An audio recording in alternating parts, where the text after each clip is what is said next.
All rise. District Court's again in session. All right, if we could please have the jurors brought in.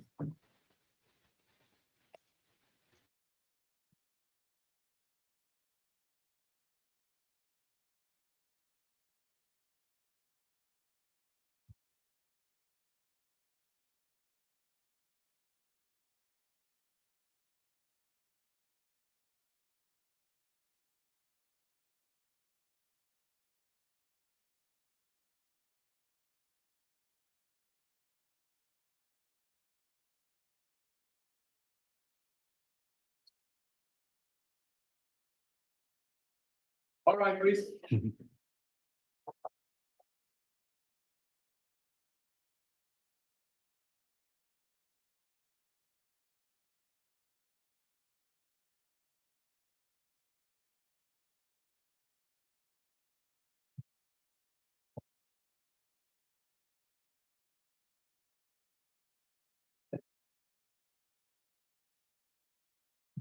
Here's our President County for your honor.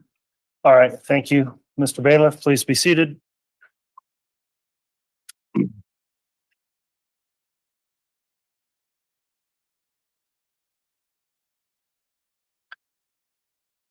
All right, good morning. We're back on the record on case CR 22-21-1623, State of Idaho versus Chad Guy Daybell. We're continuing evidence in the state's case in chief. We left off yesterday with Detective Kaaiakamanu on the stand in direct examination. I believe the state's still proceeding with more direct. Is that correct? That is correct, Your Honor.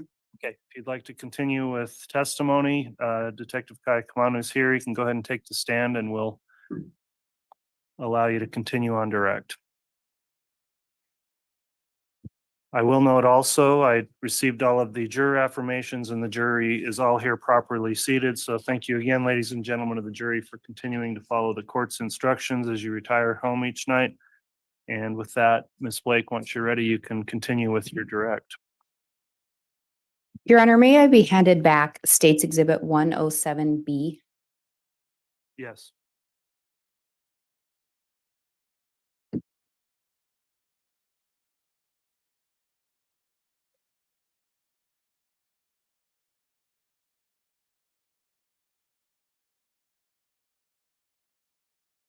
Detective Kaaiakamanu, when we left off yesterday, we had been talking about some searches linked to a Homer J. Maximus account. Do you recall that?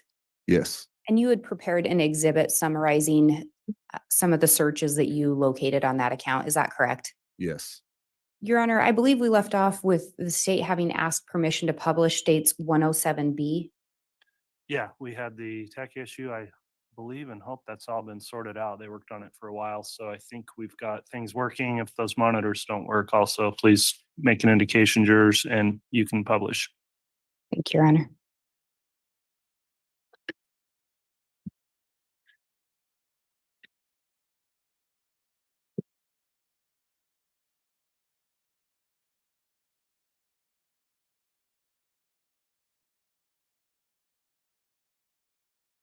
If I may have just a moment, let's see if I can get this fixed.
I was clipping, so I missed what she said she was doing.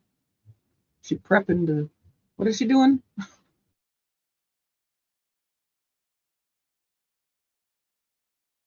She's prepping to continue with Kaaiakamanu. I said it. I listened to the way the judge said it, and it helped.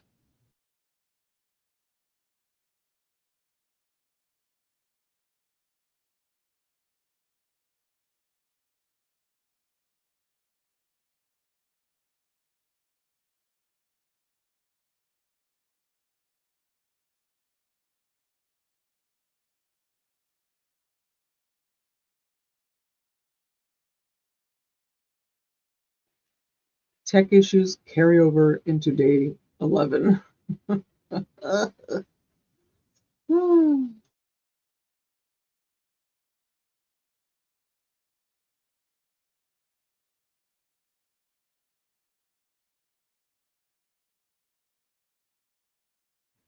Morning, Cheryl.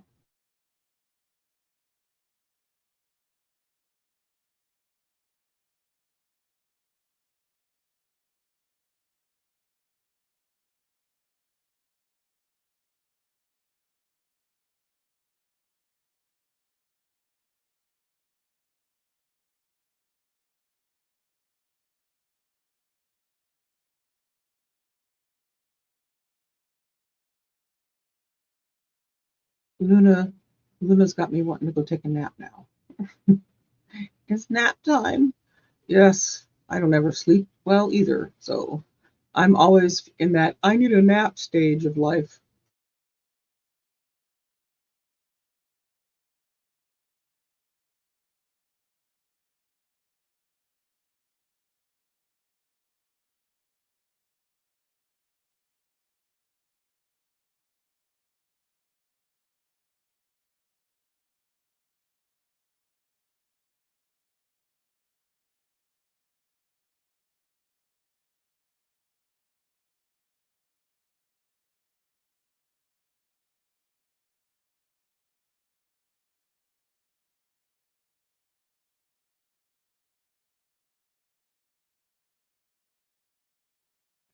This is an extensive tech issue.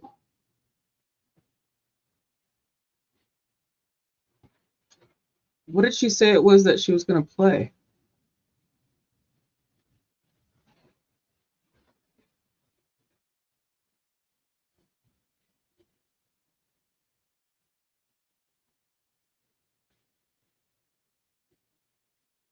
Yeah, Candy, I told my husband we need to adjust our bedtime.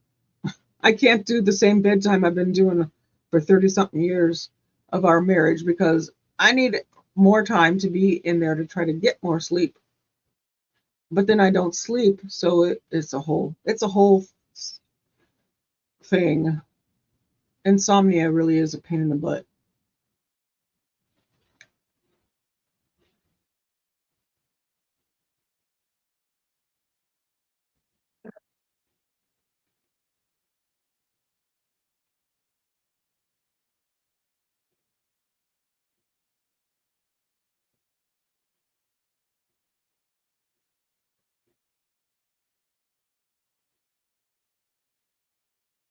I envy anyone who can get in bed and fall asleep in 5 minutes or less.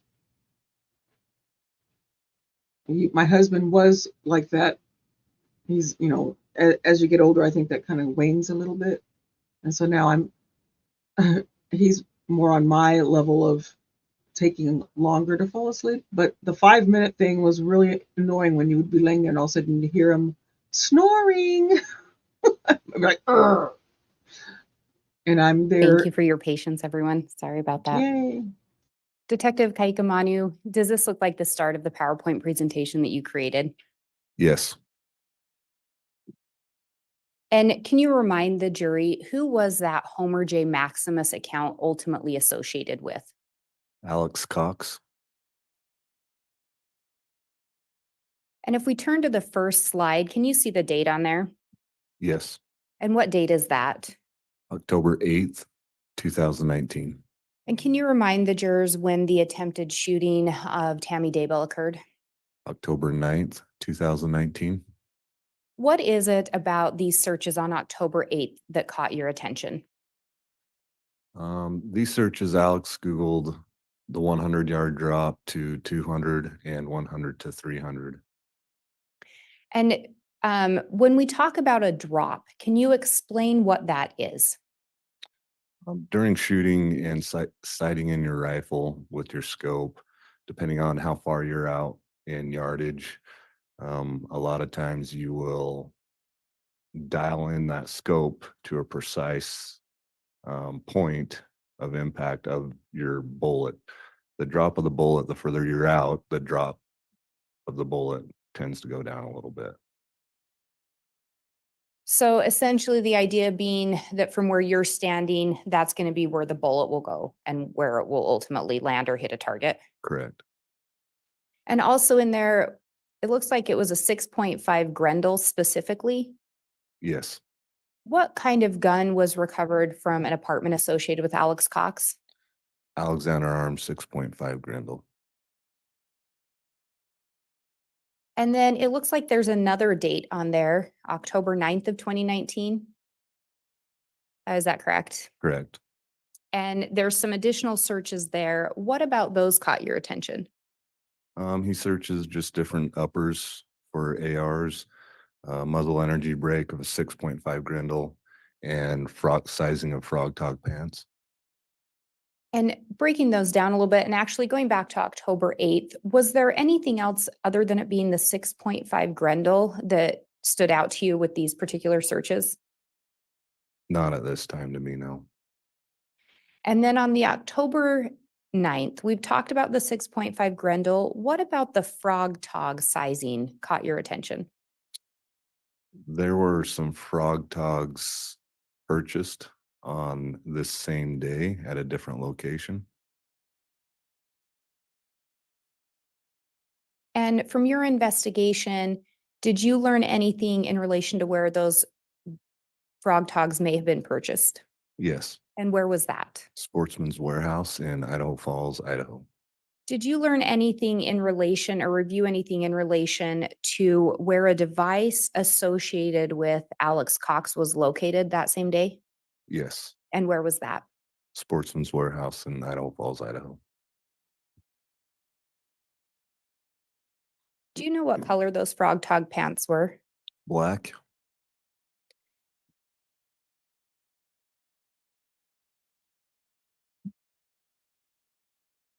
And then when we go to the next slide, can you read the date of these searches into the record? October 10th, 2019. And can you explain what about these searches stood out to you? On this day was after the attempted shooting on Tamara Daybell. And the next day, he is searching if an AR functions in cold weather, how an AR functions in cold weather. Hornady one shot shooting in cold weather. Also had a prep your AR to shoot in cold weather. He also is searching if mag rings shrink in cold weather. Do you reside around the Fremont County area? I do. Have you resided there for some time? Yes. What are Octobers generally like in that part of the state? Microphone, please, Mr. Pryor. Objection, Judge. It's calling for speculation. He's talking in generalities, and he has no testimony or knowledge of what the weather was like at any time this particular year. Your Honor, he testified that he lives in the area and has lived there for some time. I think it would be within his agree, and personal knowledge. I'll overrule. Thank you. If you can answer. Can you repeat that? What are the Octobers generally like in that part of the state? Octobers get fairly cold in that month. Sometimes prior to that month, Octobers in eastern Idaho are hit and miss. Do you know what the temperature was on that day? I believe it was 26 degrees. Judge, I'd like some foundation as to how he knew that. Ms. Blake, knowing the precise, I agree, degree temperature would require additional foundation. Did you do anything to look into what the temperature was that day? I did. What did you do? I Googled and got on to the National Weather Service and put in that date, October 9th, 2019, to see what the temperatures were during that day, And what were the temperatures? 26 degrees.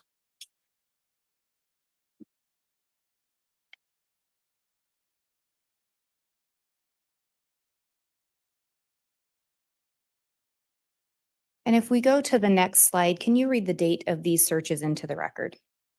October 12th, 2019. What about these particular searches caught your attention? So this was after the attempted shooting on October 9th. On this search, he's Googling how to attach a ghillie suit, a cover to a ghillie suit. He's also Googling if a 6.5 Grendel will shoot through a windshield. He Googles the penetration through Dodge Dakota, 2008 Dodge Dakota steel body thickness, the thickness on the doors of a 2008 Dodge Dakota, and the gauge thickness of, or how thick 22 gauge steel is. And if we break these down a little bit, can you explain what a ghillie suit is? A ghillie suit's used a lot in the military, snipers. It's a cover that they can use for cover while in the weeds, the brush, the trees, so they're not seen. And what about a 2008 Dodge Dakota stood out? Tammy Daybell and Chad Daybell had a 2004 Dodge Dakota registered to them.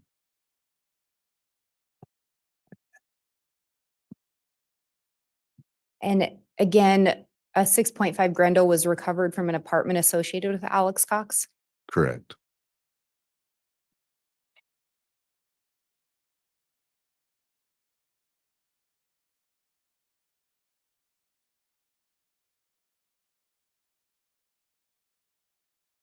As part of your investigation, did you also look at some shooting range records?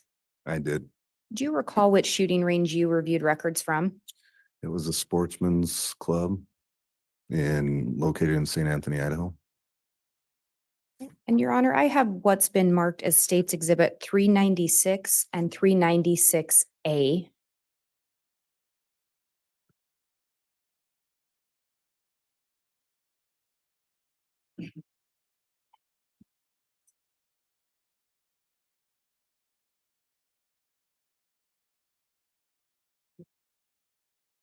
Your Honor, I just handed the bailiff a courtesy copy for defense counsel, a copy for the court, and a courtesy copy for Your Honor. All right.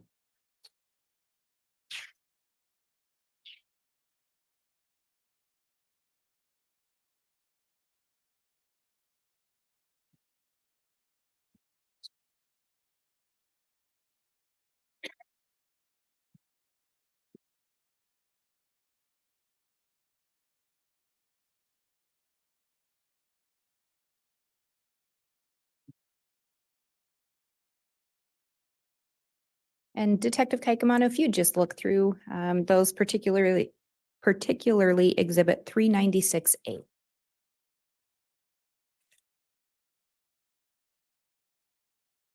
And Your Honor, while he's looking through those, I believe these are a stipulated to exhibit. The first exhibit 396 would be the affidavit of business records, and exhibit 396A would be the actual logs. That is correct, Judge. All right. Those have been offered now and admitted. So 396 and 396A are both admitted exhibits. Thank you, Your Honor.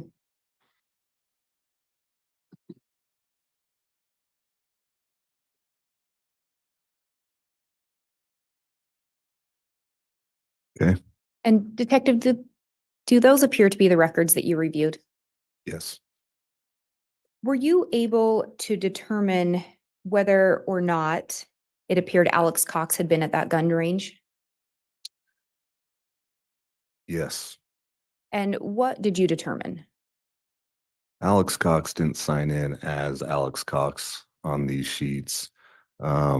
He did sign in as C. Quint, which C. Quint, or I should say C. P Quint is the license plate on his Ford F-150 truck. So on the sign-on sheet, the only letter that's missing in that is the P. And were you able to determine how many times this C. Quint or Alex Cox had visited that gun range? Yes, How many times had he visited? 5 times through October 7th to the 15th of 2019.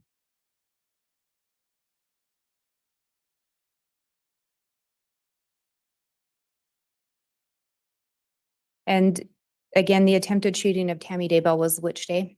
October 9th, 2019, And what day was Tammy Daybell pronounced dead? October 19th, 2019.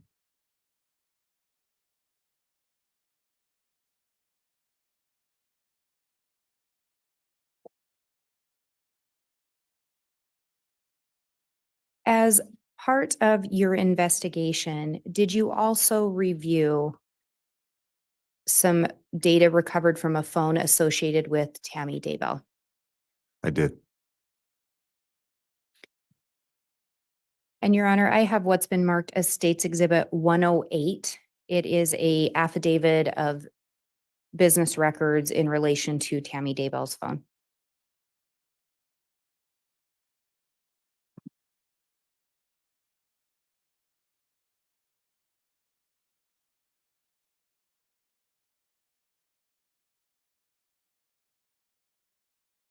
Thank you.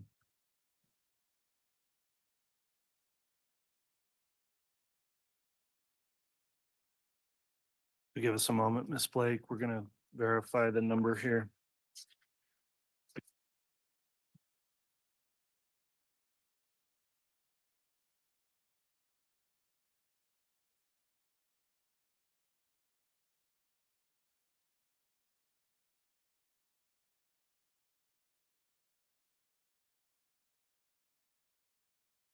I think we've already got 108 admitted.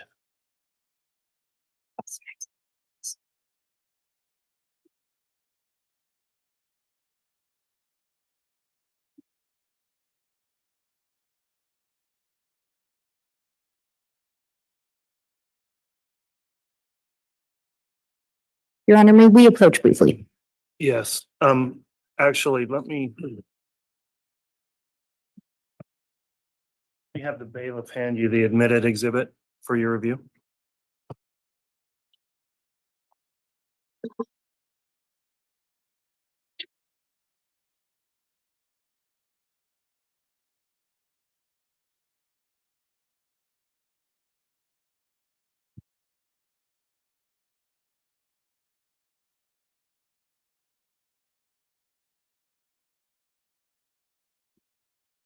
Yeah.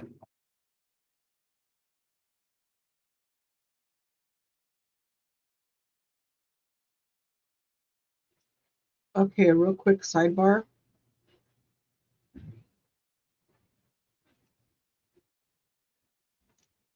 So this is really linking Alex with being the paintballer, because he searched for things that would penetrate a car that she owns. It's, even though on top of that, he also is using a name that is not his own to log in with, and I don't know, this is how in the world is defense going to explain this away?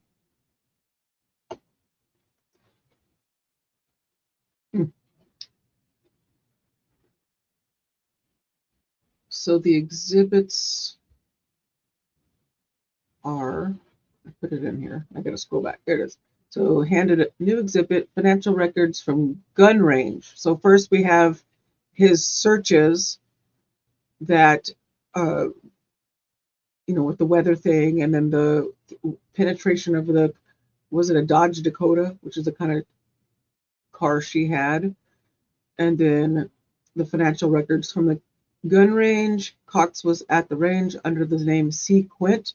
He was there 5 times from October 7th to October 15th, and now they're coming back. All right, Your Honor, I think we have sorted that out. So State's Exhibit 108 was already admitted. Yes. The state would ask to have the witness shown State's Exhibit 291.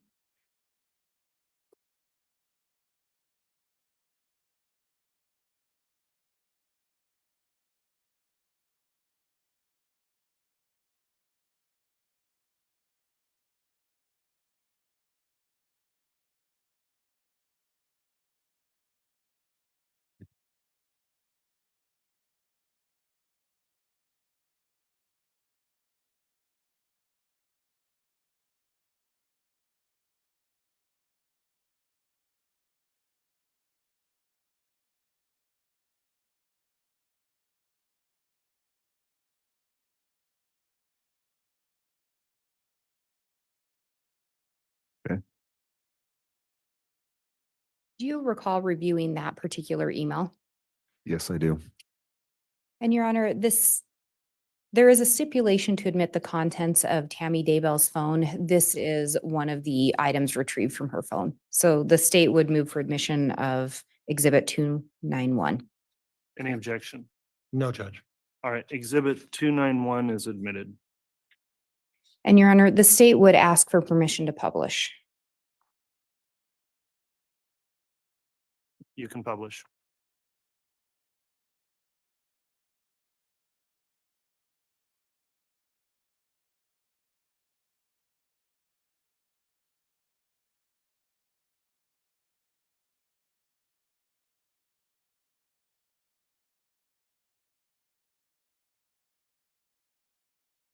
And Detective, are you able to see who sent this email? Yes. And who was that? Tammy Daybell from tammy.daybell@gmail.com. And are you able to see who it was sent to? Yes. And who is that? Mark Daybell at mark.daybell@missionary.org. And can you see the date that this shows it as having been sent? Yes. On 10/13/2019 at 2:38, or correction, 2:23:18. And Your Honor, I'm going to pause to allow the jurors to read. Okay, thank you.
And Detective, this was sent just 4 days after that attempted shooting, is that correct? Correct.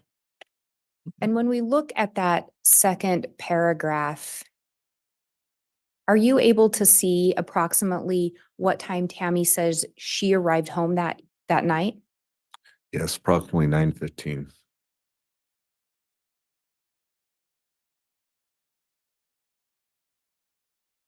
And are you able to see in there, actually, let me back up. Can you read the last couple sentences there, starting with "I looked up"?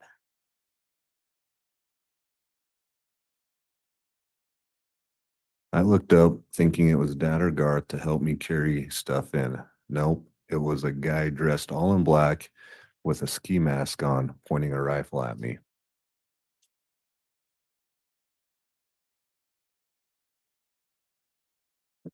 And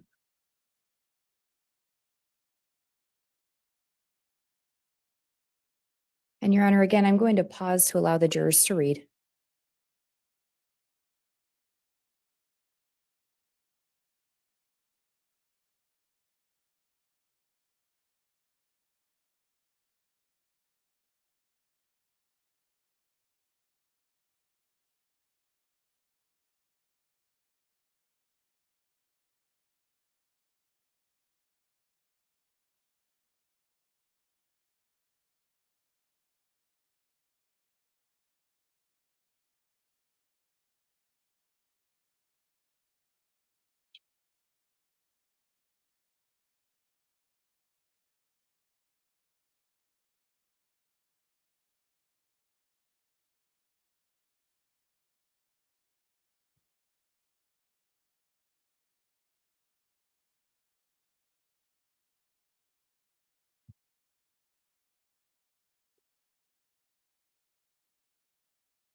And Detective Kaaiakamanu, could you read the paragraph starting with, "I think I was," that first full paragraph into the record?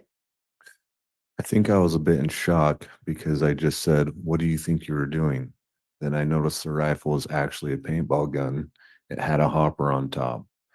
The guy started pulling the trigger, and I could hear the clicking and whooshing sound of an empty paintball gun. He stayed standing by the back of the car, just pulling the trigger while pointing the gun at me. For some reason, I just kept asking him what he thought he was doing. At that point, I was actually more annoyed than scared because he was standing between me and the door and he didn't step towards me or even say anything. The scared part came after when my brain thought of things that could have happened.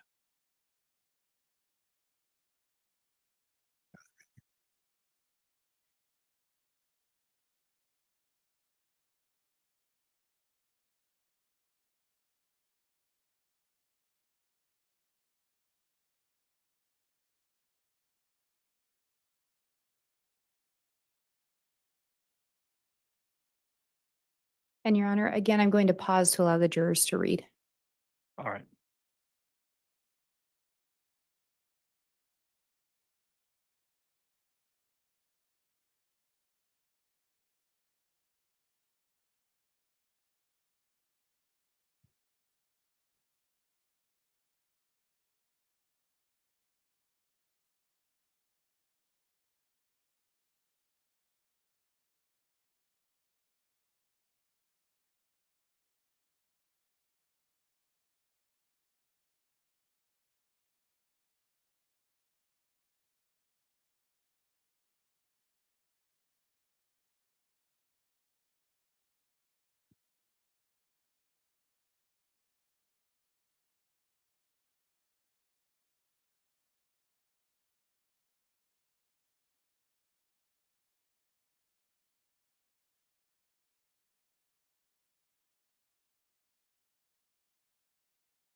And Detective Kaaiakamanu, could you read the last sentence of that second paragraph, starting with "on Thursday night"?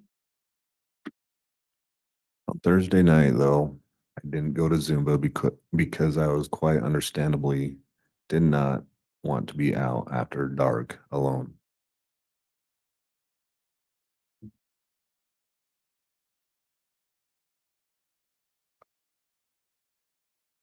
And I'm going to go back to that paragraph that we were looking at previously. In there, Tammy refers to the paintball gun as a rifle. Is that correct? Correct? And she specifically references a hopper. Yes. And that's in reference to why she thought it was maybe a paintball gun. Yes. She also indicates the guy started pulling the trigger. Is that correct? Yes.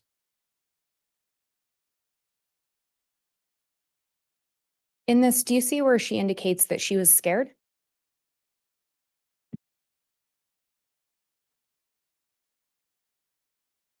Yes.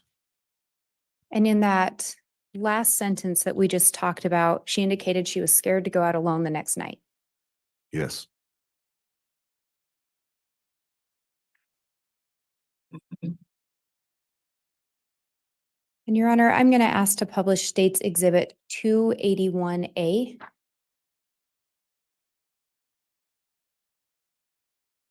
It was admitted yesterday. Okay, you can publish.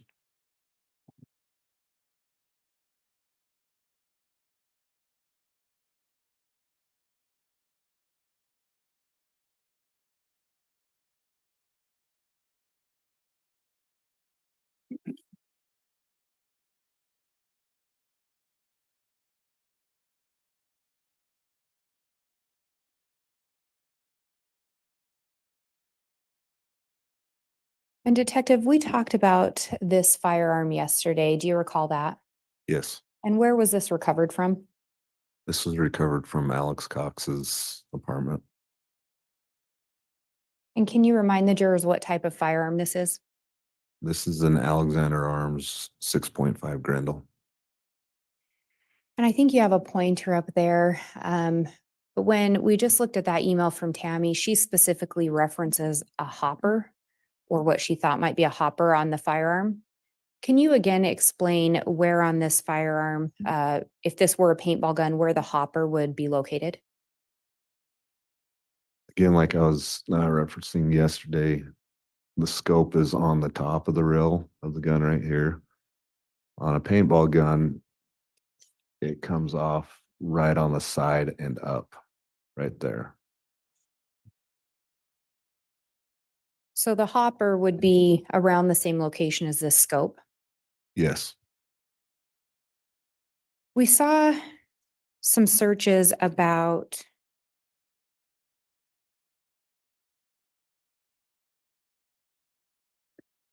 drilling a baffle to make a suppressor. Can you talk a little bit about what a suppressor is? A suppressor is a device that can be screwed onto the end of rifles, handguns, miniguns that will make the bullet coming out quiet. Sometimes people make homemade suppressors, which they have to drill holes. And you can also buy those wiggly. Where on the firearm would you attach the suppressor? The suppressor is attached right on the end of the barrel right there. And Your Honor, I have what's been marked as State's Exhibit 281C, if I can have the detective shown a copy. You may.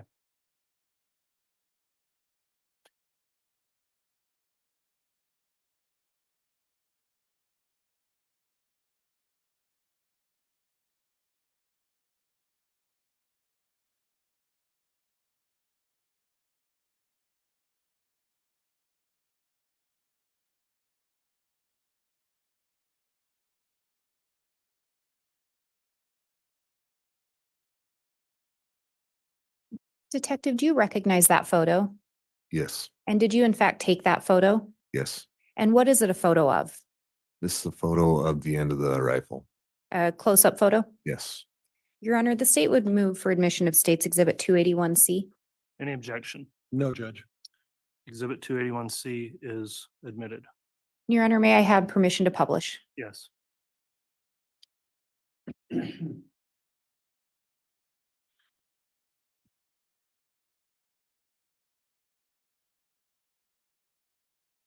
And officer or detective, can you tell us what we're seeing on the end of that gun? So at the end of the rifle right there, it's threaded. A lot of times there's muzzle brakes on there, or you can take that muzzle brake off and thread a suppressor onto that.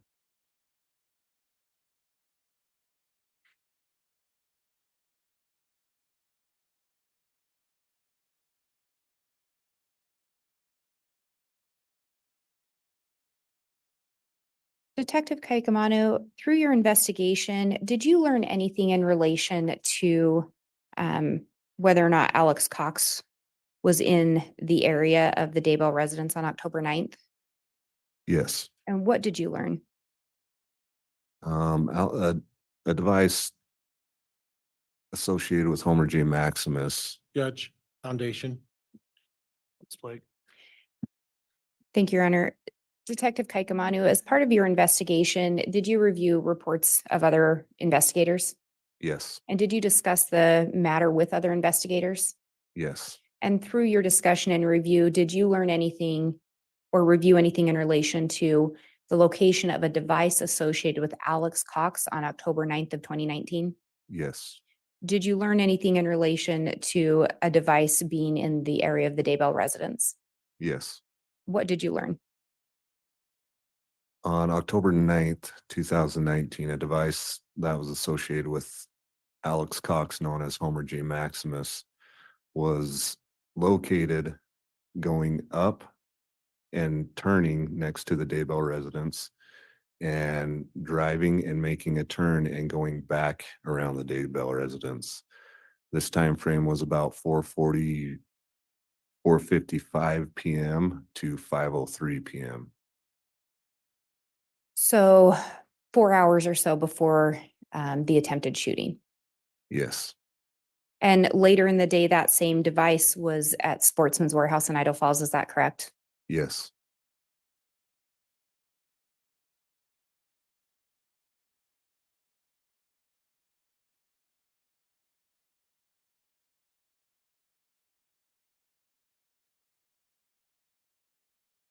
Detective Kaaiakamanu, are you aware if any paintball guns were located in the residence associated with Alex Cox? Not that I'm aware of. Are you aware if there were any other calls on October 9th that you found in relation to anyone else reporting a masked man pointing a rifle at them? I did not find any. You aware of any other reports around that time about a masked man pointing a paintball gun at anyone? No. So to the best of your knowledge, this was an isolated incident around this time? Yes.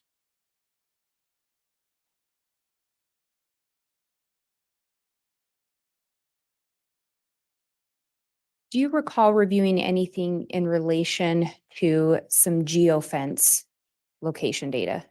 Yes. What dates did you review that in relation to? I got those geofence warrants through October 18th into October 19th, 2019. And again, what day was Tammy pronounced deceased?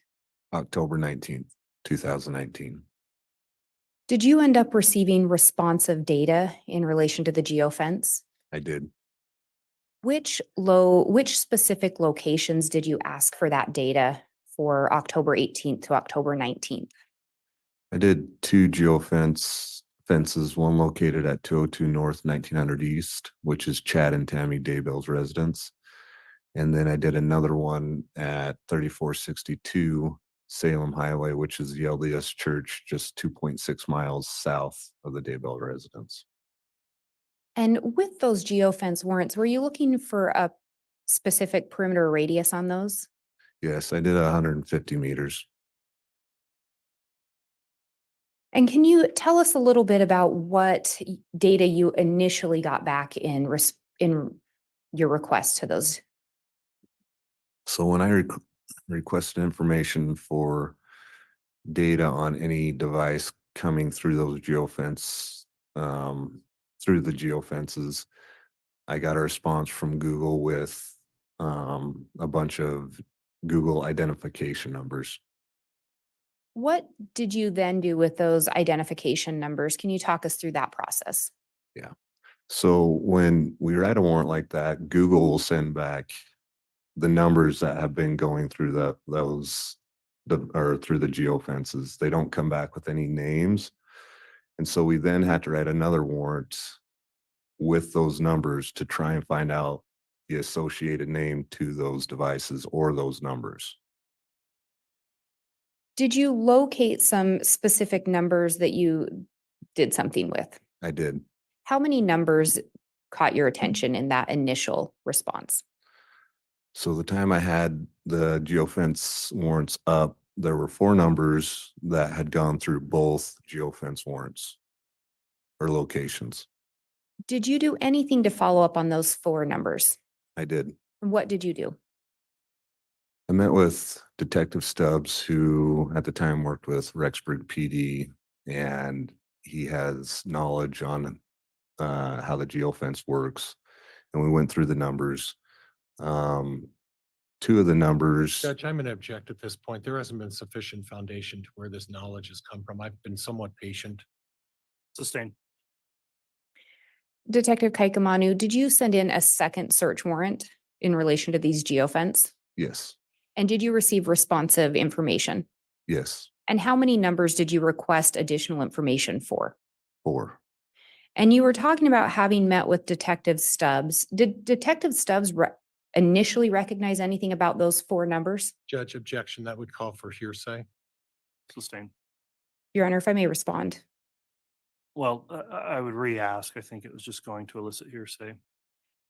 Did you learn anything in relation to those 4 numbers prior to getting the second return?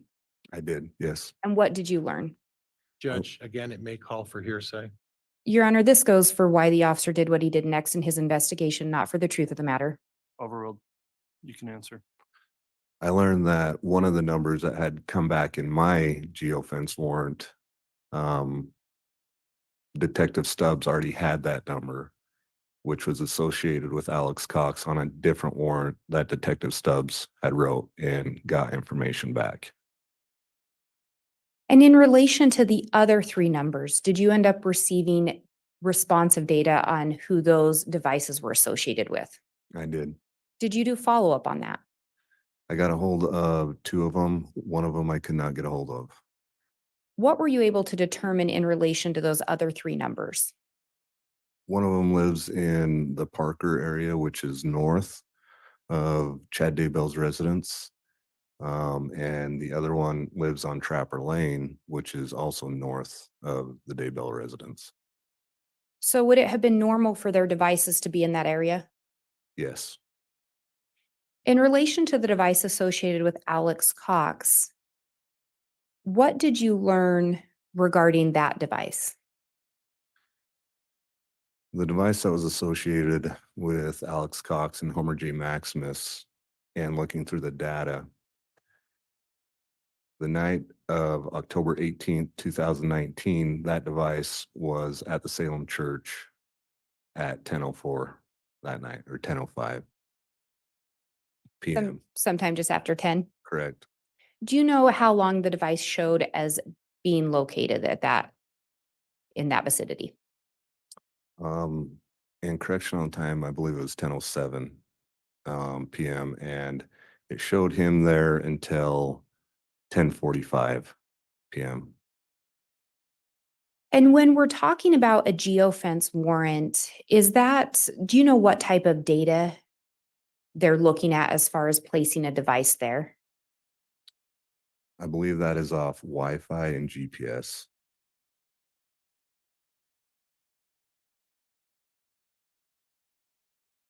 So with the geofence, it's located there until 10:45 p.m. of October 18th, correct? Correct. Did you learn anything else in relation to that device as far as any later time that night? That device shuts off or goes dormant and is no longer there. And it is later picked up at 11:53, roughly 7 miles south of the church.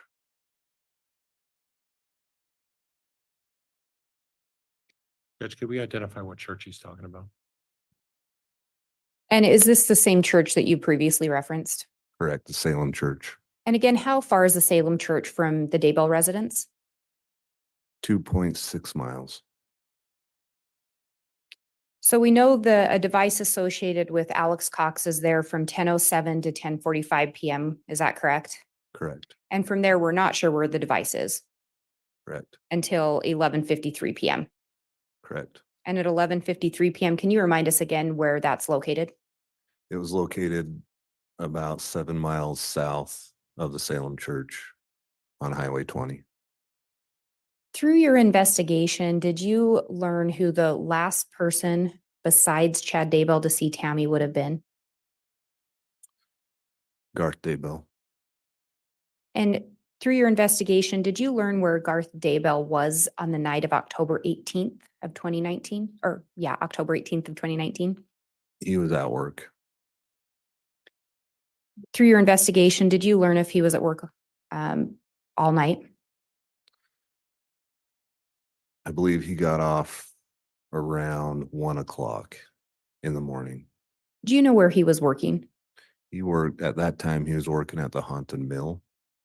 And what is the Haunted Mill? It's October. The Haunted Mill is a haunted, scary attraction. And it's seasonal. Seasonal, yes. When you looked at that geofence, did you get any return on a device associated with Chad Daybell? No, Not at either location. no. Did you later learn where Chad had indicated he was on October 18th into the morning hours of October 19th? From other deputies' reports, he had told them that he had been home. And yet no device was located in relation to Chad Daybell. Correct.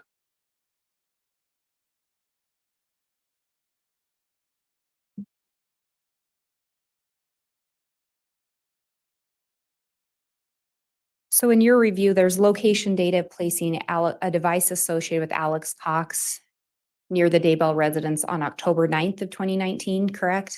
Yes, And on the night of October 18th of 2019? yes. Were you able to find any connection between Alex Cox and Tammy Daybell? No, Were you able to determine who Alex Cox knew in that area? at that time, no. The only person that I was aware of would be Chad Daybell.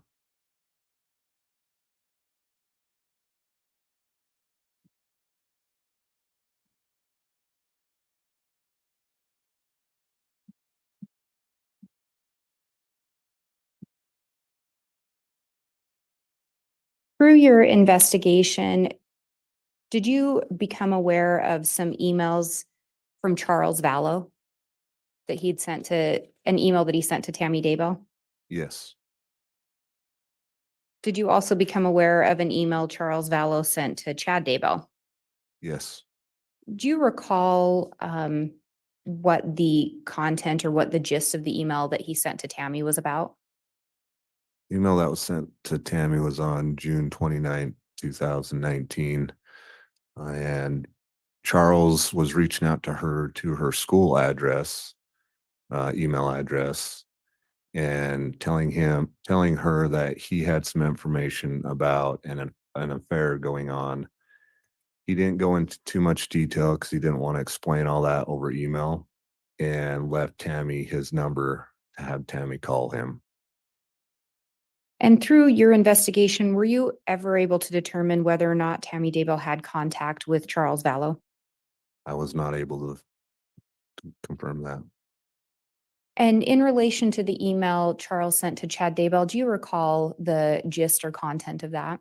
Yes. And what was that about? So Charles sent on the same day an email to Chad, telling Chad that he was aware of what was going on between him and his wife, and Chad needed to tell his wife, or Charles was going to expose them. He was also aware that Lori had sent him some dance videos of her, and that was inappropriate. Through your investigation, did you learn whether Chad and Lori were married? Yes. And what did you learn?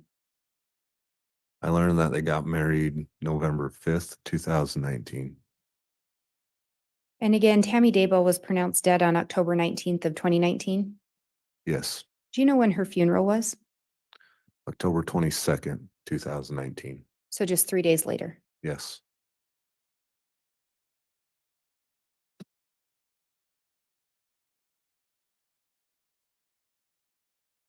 And I have no further questions. All right, thank you, Ms. Blake. Cross-examination. Judge, would you like me to start or do you want to take a break? Why don't you go ahead and start and we'll take a break here in about 20 minutes or so, if that works.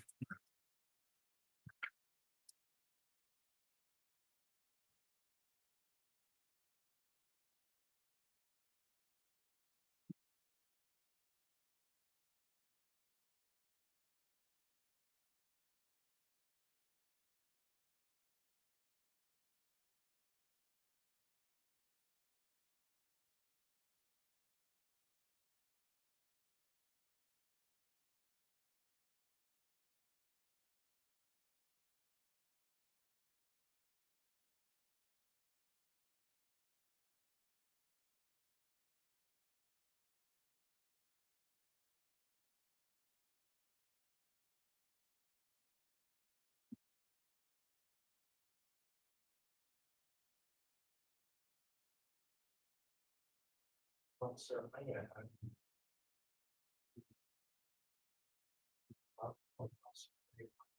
we have the microphone, please?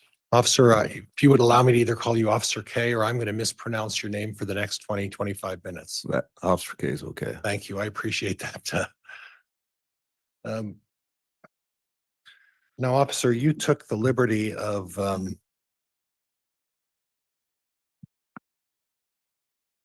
find this. Going through talking about your report about the emails between Mark Daybell and Tammy. Is that right? Yes. And Judge, I believe that was Exhibit 291. And if I could have 291. Yes, we'll have the bailiff hand that to you or to the witness, Mr. Pryor, Okay. which, Just to me. And Judge, if I could have permission to just publish. you may publish that.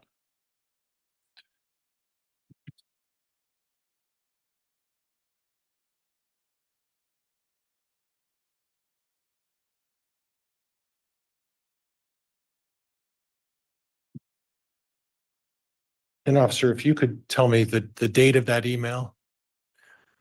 10/13/2019. Okay. And then that was obviously dear Marky, that would be Tammy's son. Yes. Okay. In the very first sentence, it said on Wednesday during the day, a lady pulled into the Price's driveway, grabbed their dog, drove off, right? Yes. Then she went on to talk about what transpired about that and about where they tried to locate where the lady lived. Is that fair? Yes. Okay. Now, from your investigation, were you able to determine where Regan Price lives? Yes. Where's Regan Price live? Regan Price lives directly south of Chad Daybell's house. Okay, and then that would be directly east of Joe Murray's house. Correct. Yes. So if we have if we can visualize this, we have Chad Daybell's property. And approximately how big is Chad Daybell's property? Do you know? I'm not aware of that. Okay, it's a more than an acre. Yes. Okay.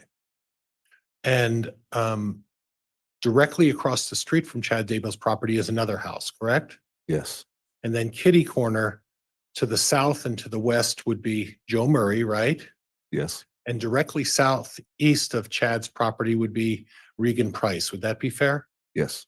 Okay, so 4 houses all kitty corner from each other. And this is more of a rural setting. Would you agree with that? Yes. And the houses are all on larger plots of property, correct? Yes. But the houses themselves are relatively close in terms of location. Would you agree with that? Yes. All of the houses on that particular corner, we heard on the 911, there was something about a flashing yellow light And on that very corner, that's where all the 4 residences are located, pretty much on the corner of each of those, that intersection, right? Yes, Okay, so relatively close together are these homes that we've established that, right? yes, Okay, so one of the close neighbors is this lady by the name of Regan Price, correct? yes. And she talked about how somebody um, pulled into their driveway and grabbed their dog. Do you recall when that took place?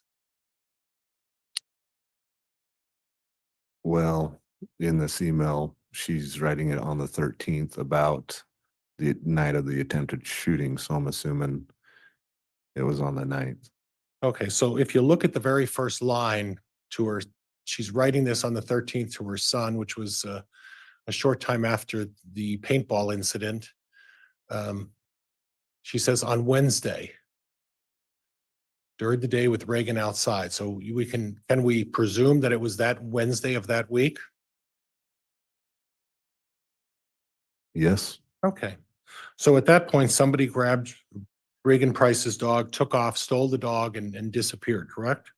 yes, And then now she says on the same day, you look down below to the second paragraph, right? You see that? Yep. yes, She was coming home from clogging. It was about 9:15 and she backed into the driveway. Okay. So the nose of her car was facing out of the driveway, correct? yes, Now, what I'd like to know is, you've been out to the house, right? yes. And how long of a driveway is that? The front driveway, and I haven't measured it, but maybe, I can make it easier for you if we could do it in Yeah. terms of an analysis. Would you be able to park 3 cars back to back in that driveway and not have any of them sticking out into the road? maybe 2.5 to 3, yeah. Okay, 2.5 to 3 cars maybe, Yeah. right? Okay. So, and from your experience as a police officer, do you know the length of what the average automobile would be? I'm not aware of that. Okay. But if we took the size of an average automobile and we multiplied it times 2.5, that's how much space we're talking about, right? Yeah. And if you were looking at this bench in front of us, how many cars would you say could, where the jury's sitting, how many cars could you push back to back in front of this bench? Probably about 2. Okay, so if we're asking about 2.5, would it be fair to say that the driveway was from the end of that bench to where this officer is? Possibly. Okay, so that's the length of the driveway. And at that point, from what I understand, according to this document to Mark, she was getting some items out of the back seat and realized someone was at the back of the car. So she backed her car in and someone was behind her car. That would be near the garage. Is that the way you're reading that? Behind her car, yes. Okay, so someone was behind her car near the garage. She looked up thinking it was Dad or Garth to help her. Nope, it was a guy dressed in black with a ski mask on, pointing a rifle at me. And she did say the word rifle, didn't she? Yes, Okay.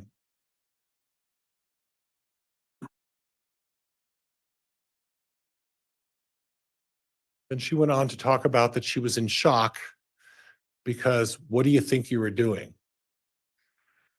Then the next line was starting with then. Would you read that next line for me?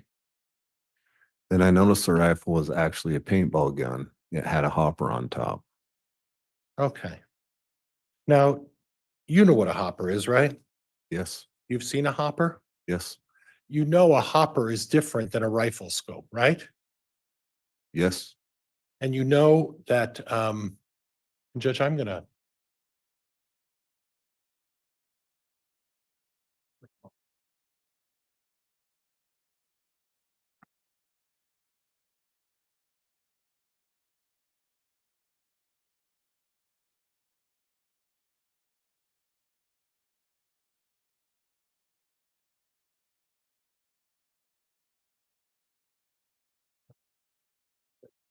So in any event, you know that a hopper is a little different than a rifle scope, right?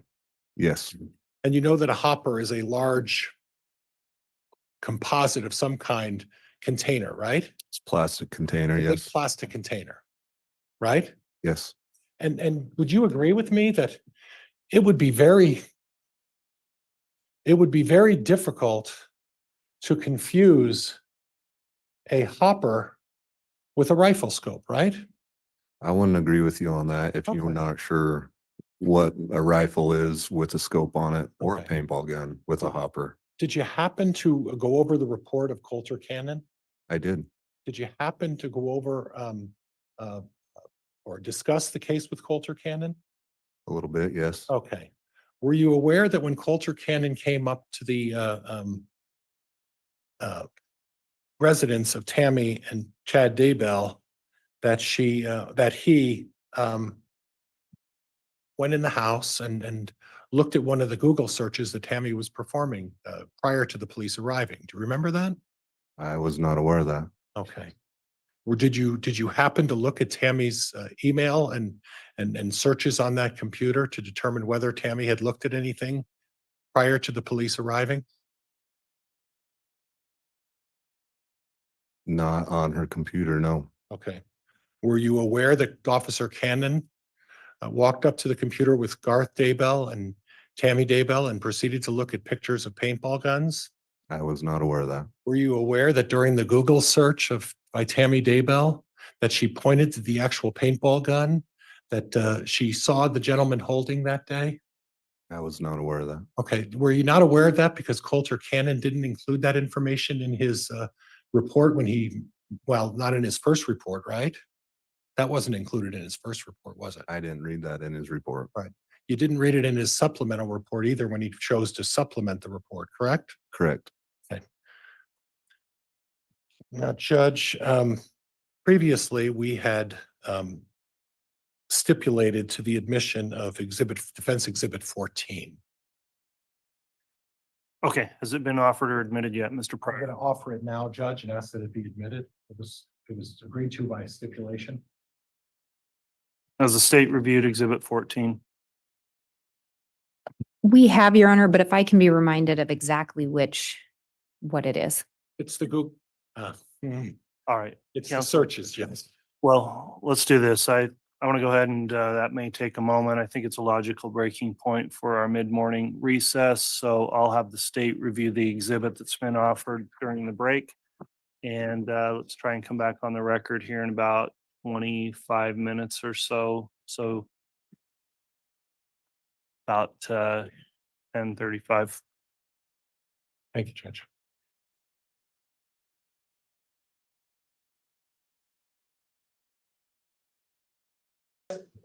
District Court to get in session.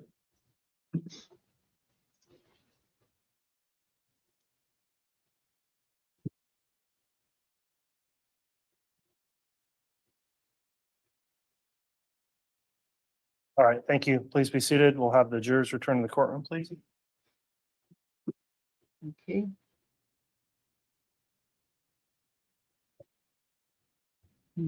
So while they're doing that, I'll try to see if I'm almost caught up. Let me see. I'm taking Dobby to my volunteer work in his stroller. Left home alone, he'd cry, and I've got neighbors on 3 sides to annoy. Dobby as in hobby. That's what I thought it was. Sorry. Oh, I'm so bad about the Harry Potter thing. John Yates is a major Harry Potter fan, and he Perhaps while we're having the jurors brought in, let's do go on the record, CR 22211623. There was a question on Exhibit 14 and whether or not that would be admitted by stipulation. Did counsel resolve that? Your Honor, I have had a chance to review that, and it is data recovered. It's a report referencing data recovered from Tammy Daybell's phone, and the contents of her phone were stipulated to. So we wouldn't have an objection. Okay, so we'll just go ahead and admit Exhibit 14 once the jurors return, so they hear that. Judge, I have a picture as well, and the state has a picture of their own. I guess we're going to play dueling pictures. Mine I'd like to mark as 14A. I don't know what the state would like to have theirs marked as. Yes, it was the photo that Mr. Pryor showed us and then didn't actually move for admission of because we hadn't seen it before today. We would not object to the admission of that photo. Can you use the microphone, please? We just got to get the record of this, Mr. Pryor.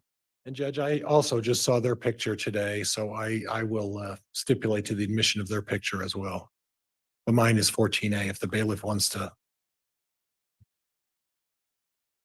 All right. Are you requesting that the bailiff retrieve that exhibit so it can be marked? So it can be marked and accepted, Judge, as 14A.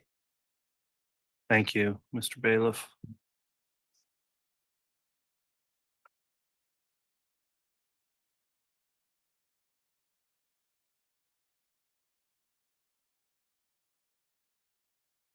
I love Mr. Bailiff.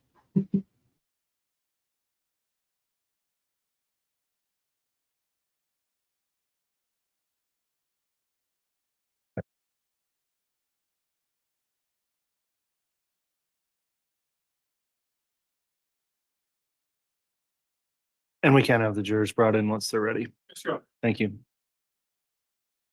All right, please. All rise.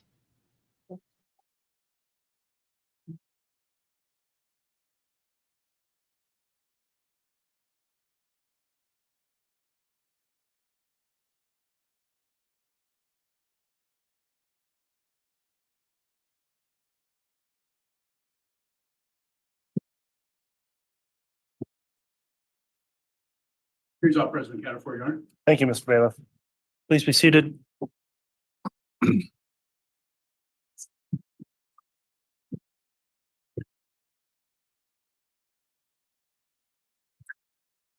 Okay, we're back on the record. The jurors have returned and are properly seated. I'll note the parties were able to review those exhibits and have offered, and at this time the court will admit defense exhibit 14 as well as defendants exhibit 14A, both admitted.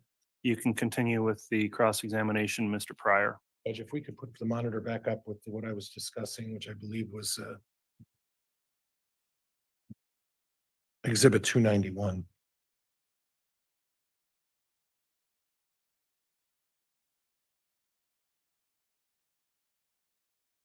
Now, officer, prior to taking our break, I think I was talking about the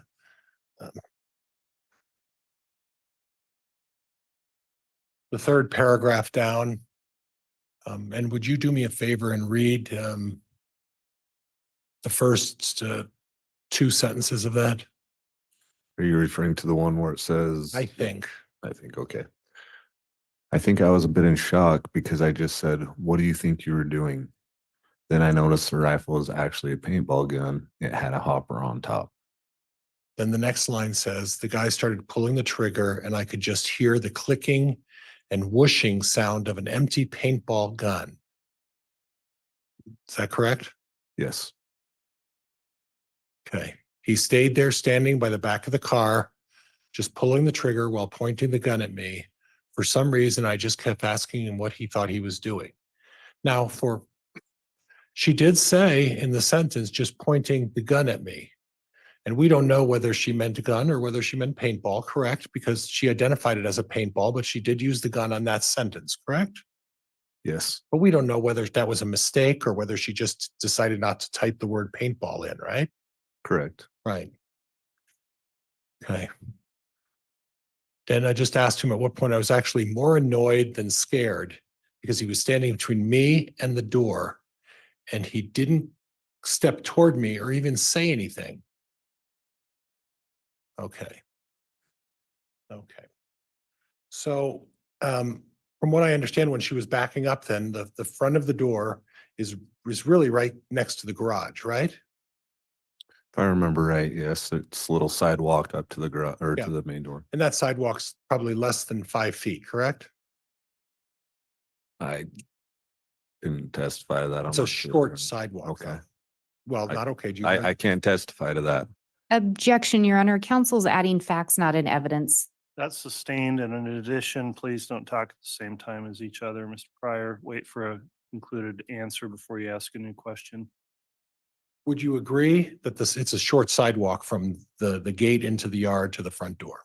It is a short sidewalk, but I can't testify to how long it is. Okay, that's okay.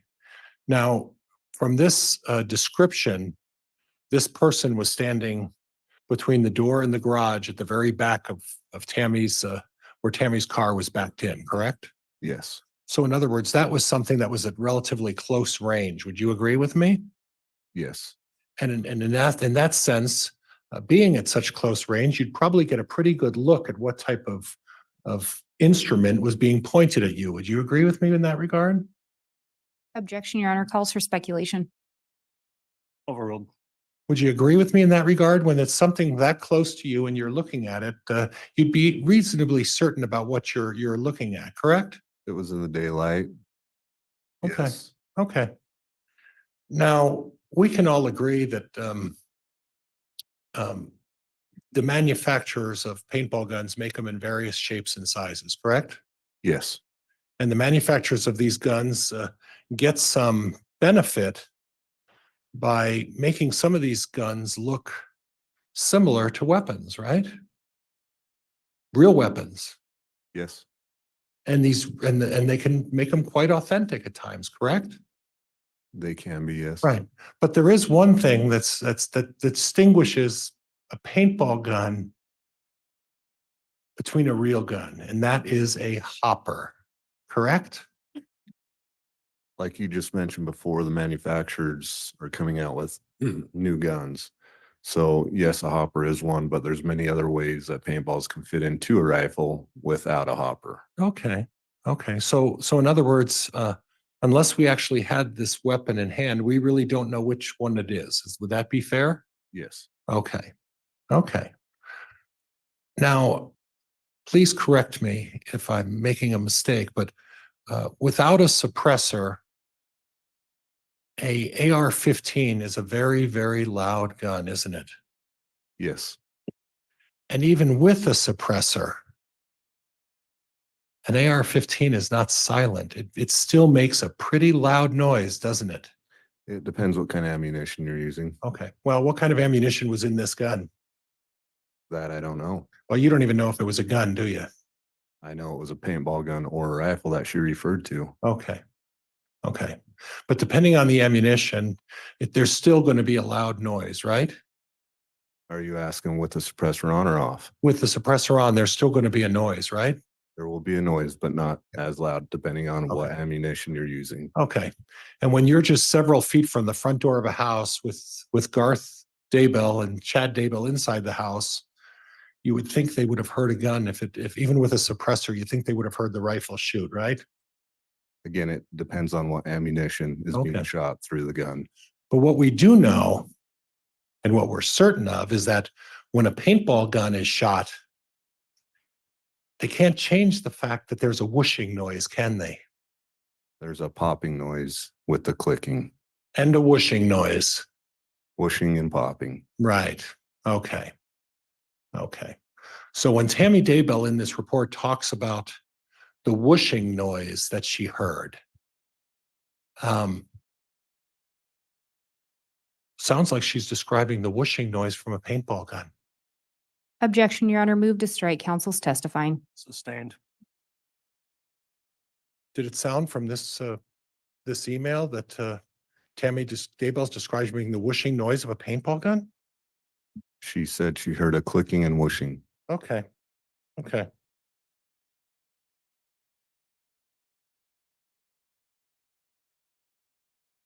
Now, we move further down and we talk about where it says the thought crossed my mind to hit him with my clogging shoes. Looked toward the house and yelled, Chad. They ran off around the north side of the house. You see that? Yes, Got Dad and Garth. They looked outside, couldn't find them, called the police, reported it. Then she uses the term, they suspect it was a bipolar teenager who lives down the street and walks around a lot, but Matt Price has an even better theory, right? yes, Okay. So it's really unclear who they say they suspect it was a bipolar teenager. They don't know if we're talking about the police told them or whether it was Chad and Garth said it was a bipolar teenager. Is that fair? that's fair. Okay.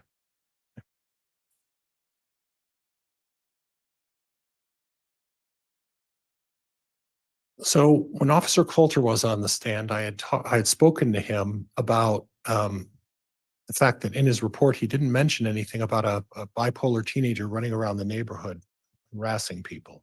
Were you aware of that at the time of this offense? Objection, Your Honor, calls for speculation. Overruled. Were you aware of the fact that there was a bipolar teenager running around the neighborhood?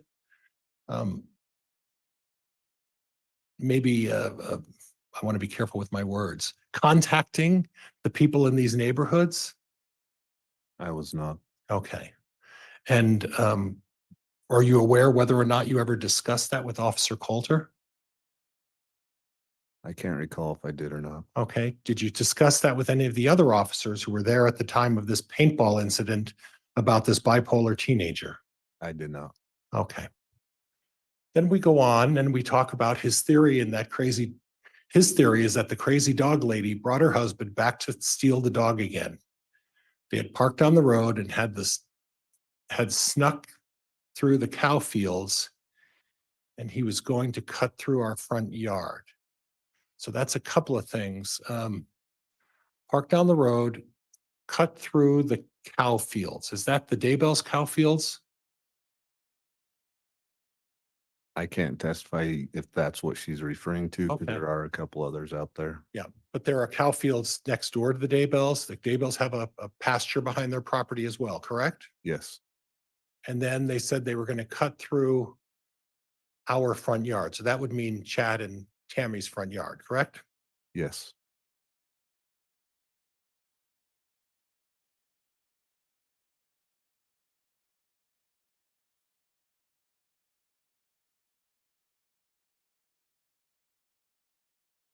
When I pulled up and startled him, he didn't know what to do. So he panicked and tried to menace me with his not real gun. So at that point, she's pretty clear that she knows it's a not real gun. Would you disagree with that? Objection, Your Honor, calls for speculation as to what Tammy knew. Sustained. Well, she put in a, Objection, Your Honor, narrative. Yeah, Mr. Pryor, I ruled on it. Okay. So ask a different question. so after the line that says it was a not real gun and then ran off back across the field, which would explain why he ran across the side of the house. I never heard a car and we couldn't find anywhere. You see that? Yes, And then she wrote, it's actually a pretty good theory. You see that?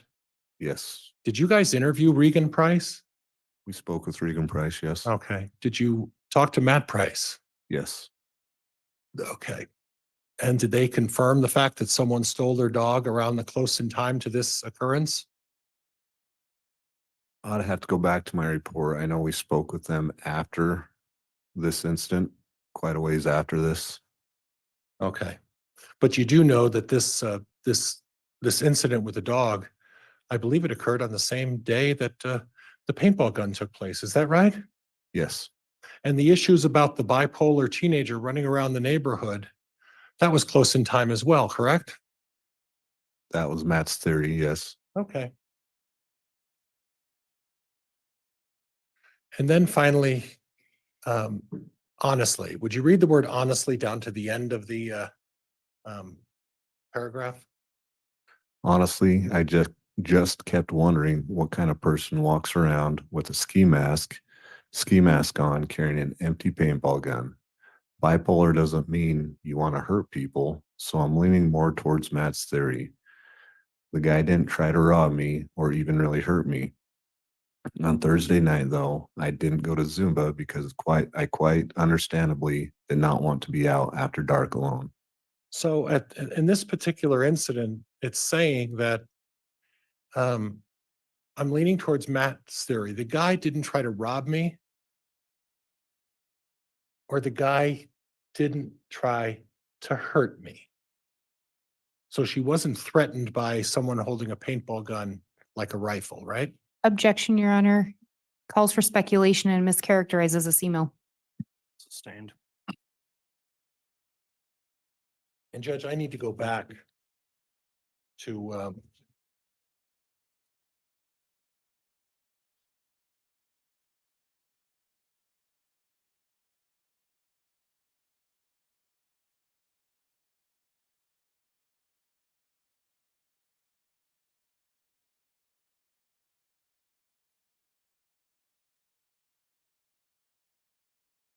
I'd like to go back to 232B and I'd like to republish that for the jury, Judge.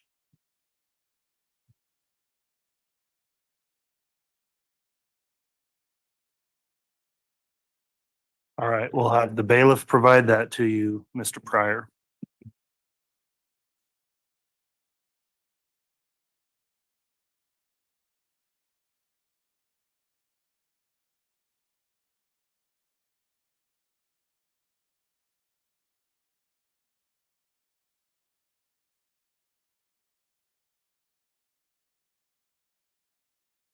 And Judge, if we could just wait till I get it brought up.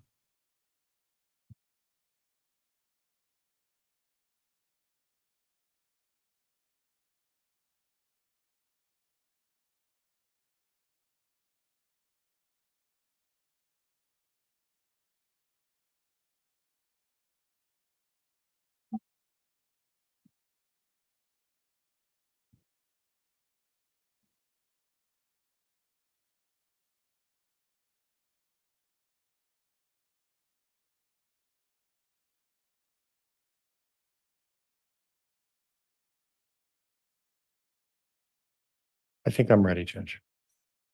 Let's hope. All right, you may. Minutes, 20 seconds. Fremont County Sheriff's Office. Hi, I need to report something. Okay, go ahead. What's the address? Okay, at 202 North, 1900 East, the corner with the blinking yellow light on Salem Highway. Is it a suspicious person? Yes. Okay, what was he wearing? He was all dressed in black and he had a ski mask on. And he said the blinking light now is where you saw him? No, he's gone now because I pulled up into our driveway and I was getting stuff out of the back seat of my car and suddenly he was there and he had a paintball gun and he was and like he was going to shoot at me. And I kept asking him what he was doing because I could tell it was a paintball thing. Okay. And then he just kept doing it. So I yelled for my husband and then he took off running around the back of my house. Okay, give me just 1 minute. Stay on the line with me. Okay. October 9, 2019, 21 hours, 50 minutes, 28 seconds. And that was North 1900. Yes.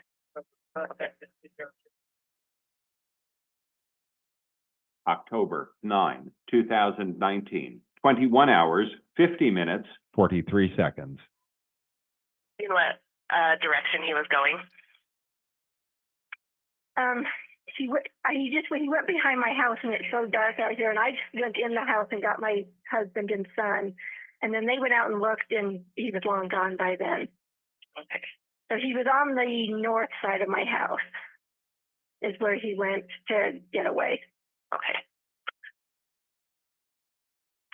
He didn't say anything or he just kept like he was holding the gun like he was, had a rifle and just shooting at me. So. But nothing came out of the gun either, so I don't think it was loaded. Okay, and what is your name? My name is Tammy Daybell. Okay, I will pass your information on to my deputies. We actually just had a previous call about this individual, so they're out in the area looking now. Okay, yeah, I think it was my son-in-law who lived diagonal from us that called you guys already. Oh. But we just wanted to make sure it got reported. So let's see. And what's your son-in-law's name? Joseph Murray. Okay. Yep, it was him. Okay. So, all right. I have a deputy that will be out at your home here shortly. Okay, thank you. Yep.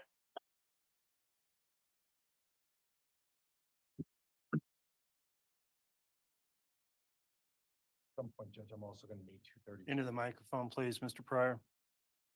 I'm also going to need 232A at some point, but I'd like to discuss 232B. You listened carefully to the 911 call from Tammy Daybell. Is that right? Yes. Now, she said paintball a number of times during that 911 call, correct? Couple times, yes. And then at the end, she said, holding the gun like he was holding a rifle. She never said he was holding a rifle, did she? I think you just stated it. He was holding a gun like the rifle. She never said she was holding a rifle, did she? Objection, Your Honor. The audio speaks for itself. Sustained. Okay. There was no discussion about uh, um, a specific rifle. Was it not the manner in which the gun was being held? That was what we heard? There's no specific rifle that she named, no. Okay. There was no specific rifle that she named. Okay. Well, she didn't even say it was a rifle, did she? She said a gun and a rifle. Well, she said a gun holding like a rifle. Isn't that what she said? Objection, Your Honor. Again, the audio speaks for itself. Sustained. Judge, I should be allowed to go into whether or not the manner in which, Then replay that section, Mr. Pryor, Okay. if you want to make it clear, but to just keep Okay. asking on the audio we just listened to is improper. bailiff, could I have 232 again, please?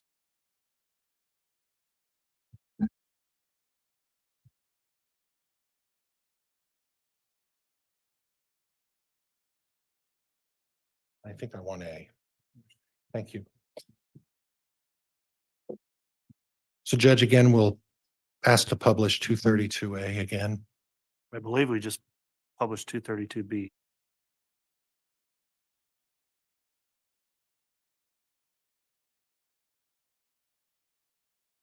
Backwards, excuse me. Okay. I apologize.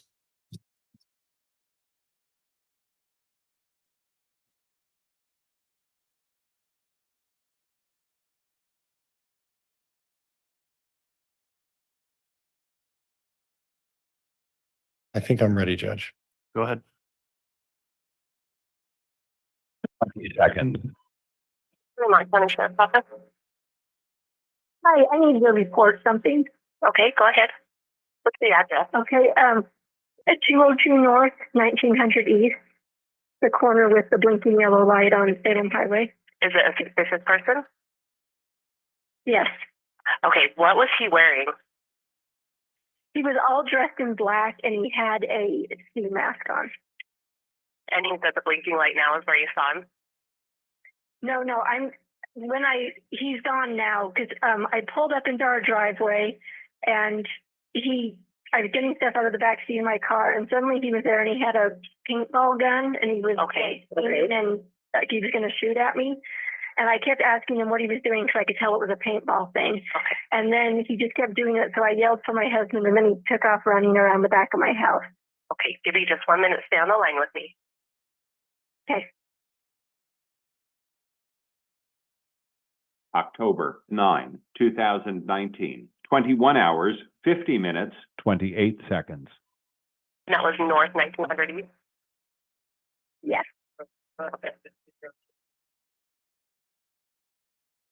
October 9, 2019, 21 hours, 50 minutes, 43 seconds. You know what direction he was going? He went behind my house and it's so dark out here and I just went in the house and got my husband and son and then they went out and looked and he was long gone by then. Okay. So he was on the north side of my house is where he went to get away. Okay. He didn't say anything or he just kept like he was holding the gun like he was, had a rifle and just shooting at me. So, but nothing came out of the gun either, so I don't think it was loaded. Okay, and what is your name? My name is Tammy Daybell. Okay, I will pass your information on to my deputies. We actually just had a previous call about this individual, so they're out in the area looking now. Okay, yeah, I think it was my son-in-law who lived diagonal from us that called you guys already. Oh, so okay. Just wanted to make sure it got reported. So, let's see. And what's your son-in-law's name? Joseph Murray. Okay, yep, it was him. Okay. So, all right, I have a deputy that will be out at your home here shortly. Okay, thank you. Yep.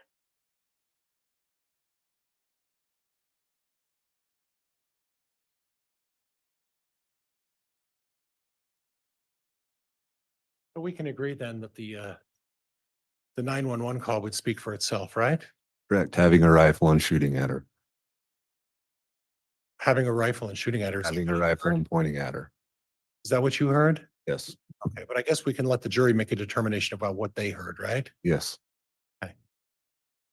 Now, we previously talked to, and Judge, I'm going to ask to publish 14A. All right, do you have that with you? I do, and it's already been admitted and accepted. Okay, 14A may be published.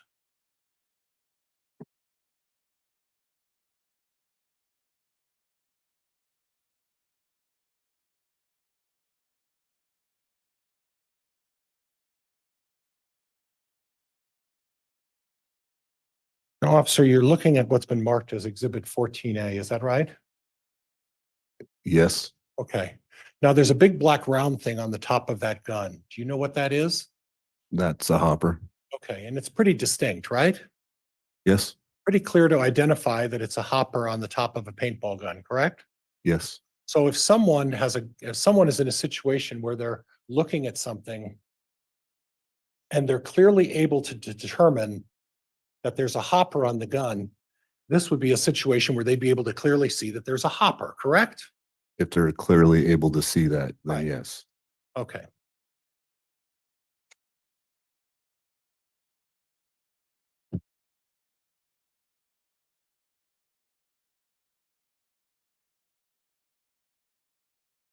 So if someone through their testimony talks about being able to clearly see that there's a hopper on a gun, that's a distinguishing fact, that's a distinguishing feature of a paintball gun. Is that correct? If they clearly see it, yes, Yeah, and if they're able to identify the fact that a particular paintball gun has a hopper and they can identify the hopper, it's obviously they saw a hopper, right? Objection, Your Honor, calls for speculation. Sustained. But you spoke about it a little earlier where you said they're now designing paintball guns that look like rifles. yes, And they're being very creative in doing that, correct? yes, In fact, I would suggest to you that there are instances where people have manufactured paintball guns to make the scopes on a gun look like a hopper. Correct? Are you suggesting that to me Yeah, or asking? yeah, me? I'm suggesting that, asking you that. Possibly, Possibly. Okay. So if that were one of those special guns where they created a gun that had something on it that looked like a scope, someone could confuse the difference between a scope and a hopper, right? yes, But if someone specifically says they saw a hopper on a gun, there's no, Objection, Your Honor, this is going to call for speculation. Sustained. clearly that was a picture of a hopper on the gun, right? during the day, yes, Yeah, and you're able to distinguish that very clearly, right? in the daylight, yes, Oh, you telling me that there's a difference? You wouldn't be able to tell that in the night on the back of a porch with a light on? Objection, Oh. Your Honor, argumentative. Sustained. And strike the answer. Are you aware of that there are lights on the front of the garage of the Daybell residence? I was aware on that last call you played that Tammy Daybell said it was dark outside. Right. But you didn't hear anything about the fact that there were lights out there or that the garage and the driveway was illuminated, right? I didn't hear any of that. Okay. I didn't know if I heard an objection or not, Judge, to that. Withdrawn. Go ahead. But you did note that she identified it as a paintball gun, didn't she?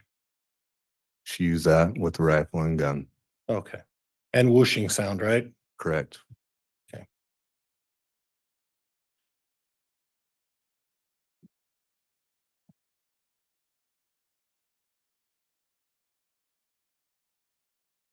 Now, Judge, I believe that Exhibit 16 was previously admitted. If I could have the bailiff bring me Exhibit 16.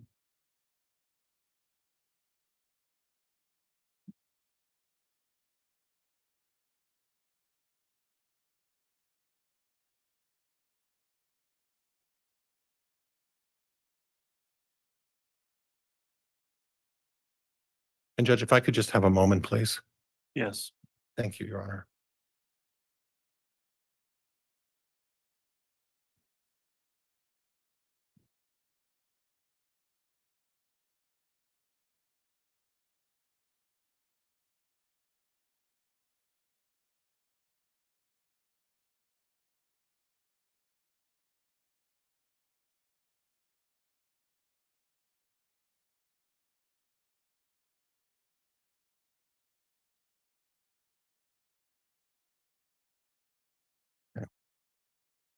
Now,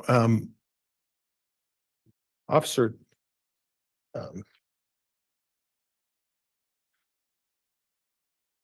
are you aware as part of your investigation that Tammy Daybell sent out a Facebook posting to what she described as the Friends of the Salem Ward? Do you recall looking at something like that? I remember she sent something out on that, yes. Okay, okay. You don't have a recollection of what it said though, probably, correct? Not exactly. And Judge, could we publish Exhibit 16? You may. I have it ready to go, Judge, whenever the clerk is ready.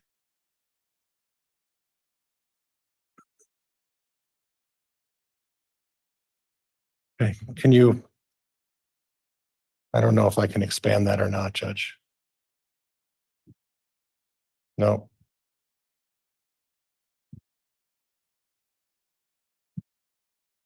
Are you able to read that, officer, on your monitor? Yes. Okay. Go ahead. Would you read that email for me?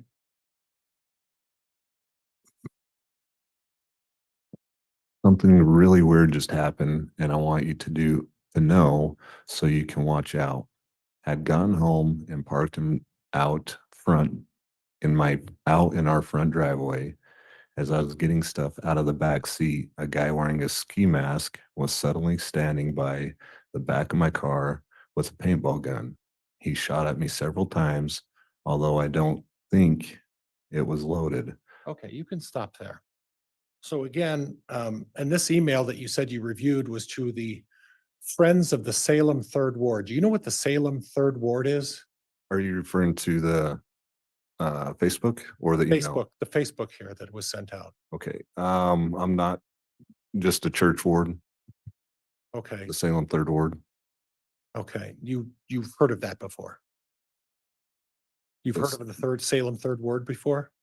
Well, I'm assuming it's their church they go to out that way. Okay, you don't know how large of a ward that is or how many members they communicate to, right? I don't. Okay, but you do know that she got on there at this point and discussed the incident that took place, correct? Yes. And did she ever use the term rifle in this Facebook posting? No. Did she ever use the word gun? No. But she did use the word paintball gun, correct? Yes. Okay. All right, Judge, I'm done with that. Thank you.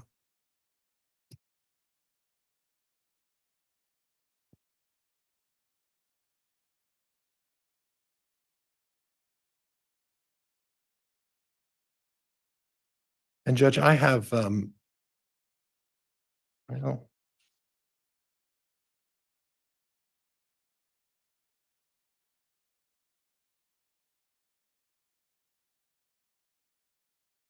if I could just have a minute again, Judge, I apologize. It's fine.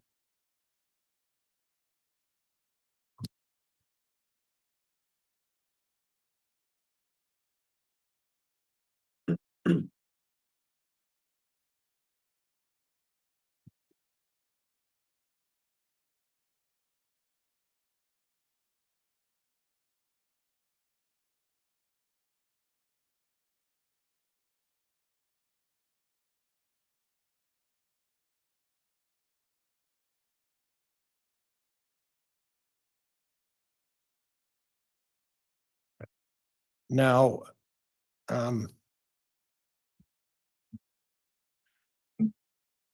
Judge, I need the court to advise whether or not Exhibit 15 has been admitted or offered for admission.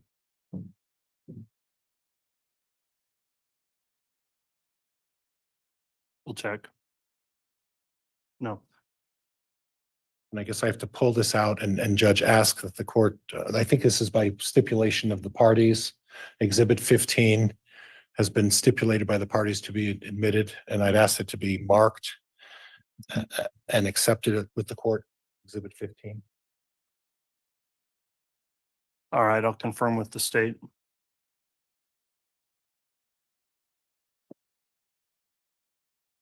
Yes, Your Honor, I believe that this is a segment of the data recovered from Tammy Daybell's phone, and the contents of her phone have been stipulated to. Okay, so exhibit 15 is offered and will be admitted.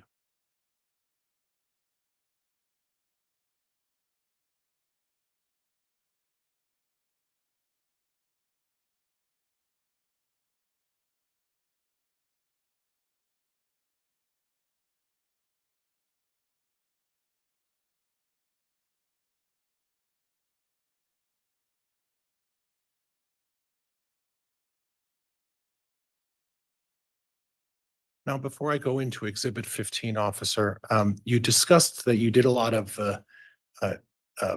discovery and looking at what was the term you used? What? Geofencing? Geofencing. And when you're looking at phone records and emails and Facebook postings, sometime there's a reference after the time that indicates the letters UTC. Are you familiar with what UTC means? I've heard the term. I'm trying to think. I believe it's a couple hours off of certain time zones. Okay. And are you aware that in Idaho, it's a universal time zone equation that they put together, right? So that the whole world is on the same time zone, correct? I believe so, yes. Right. And are you aware that Idaho is when there's a UTC, you have to actually subtract 6 hours from the time that's noted on a UTC. Does that sound about right? I know you had to subtract, I'm not sure if it's 6 hours, but yes, I do know you had to subtract some hours. Do you have any reason to believe that it's not 6 hours? No? Okay. Okay. Now, I'd like to go back to the call from Tammy Daybell. And if you don't remember, it's fine. But the call to 911, do you recall what time that call was made? Is I there know- some kind of report you could refresh your recollection with quickly? Well, I know there was two that came in, one from Joseph Ryan and Tammy. I believe hers was around 9:41. Okay. Okay. And then hers was 9:41 I believe so. or 9:51, somewhere in there. I'm not 100% sure on that, so I guess I can't testify truly on that. Okay. Okay. But it was clearly after 9:30 though. Objection, Your Honor. The officer just said he couldn't testify to that. Sustained. Okay. Okay.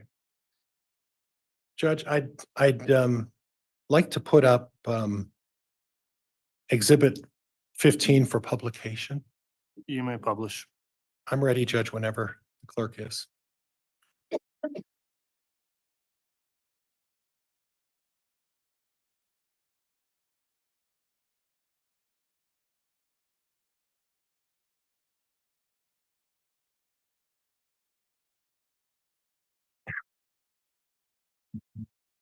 I'm showing it, Judge.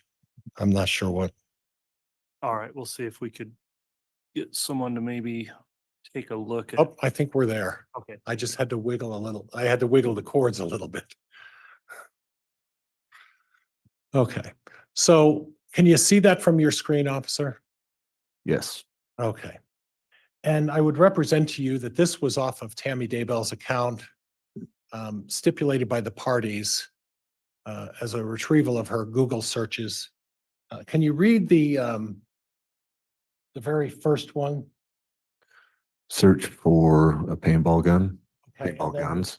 we talked about the UTC and well, I guess I suggested it was 6 hours. You didn't really specify, but would you read the date of when that was done, that Google search was done? October 10th, 2019. Okay, October 10th, 2019. And the time on that, the UTC time would be what? If it is 6 hours, it would be 9:29, On the 18th. correct? Okay. On the 10th. Oh, you're right. I'm sorry. All right. So the day that this incident took place was what? October 9th. Okay. And the UTC, if it goes back 6 hours from AM at 3:29 AM on the 10th, going back 6 hours, wouldn't that put us at 9:30 on the 9th? Yes. Okay, so at actually, let's Well- be clear, 9:29 on the 9th, right? Yes. Okay, so at 9:29 on the 9th of October, there was a Google search by Tammy Daybell searching out paintball guns, correct? Correct. Now, I don't remember seeing a discussion with Officer Coulter in I guess it was his second report, where he talked about that Tammy Daybell did a Google search on paintball guns. Objection, Your Honor. Counsel's testifying. Did you see that? Wait. Objection pending, it's sustained. Did you see a reference in Officer Coulter's second report about Google searches at 9:29 on the 9th of October? No, Okay, well.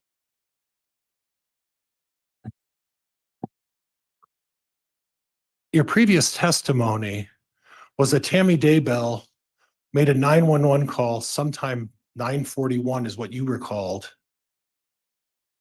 But the Google search occurred at 9:29. Is that what you see? yes, So what we can gather from that is that Tammy Daybell, after this incident, did a search of paintball guns and then 10 minutes later called 911, right? yes. Okay, do you remember what the date of the Facebook posting was when she posted that Facebook? I do not recall that date. Okay, and then let's move down a little bit. The next one. Search for an airsoft guns, Okay. And again, the time. October 10th, 2019 at 3:29. So basically, if we go back to UTC time, we're back at around 9:30 again, right? Yes, So her Google searches at that point, and just for everybody's edification, we don't need to go down the other ones because they're not relevant to this, but the first two, the first one was a paintball gun search at 9:29, right? yes, Then she looked for an airsoft gun search at 9:29, right? yes. Did she ever look for a rifle? She did not. Did she ever look at any other shotgun? She did not. Okay. Okay. Thank you, Mr. Baylor.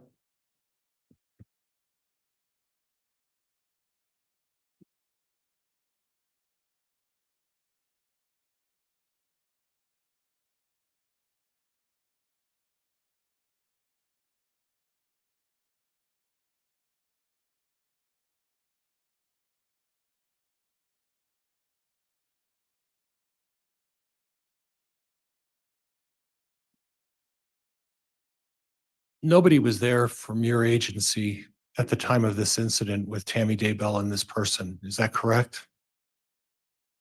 That she was allegedly shot at, We responded to that. but nobody was Because- there when it occurred. Correct. And in fact, Chad wasn't there either, right?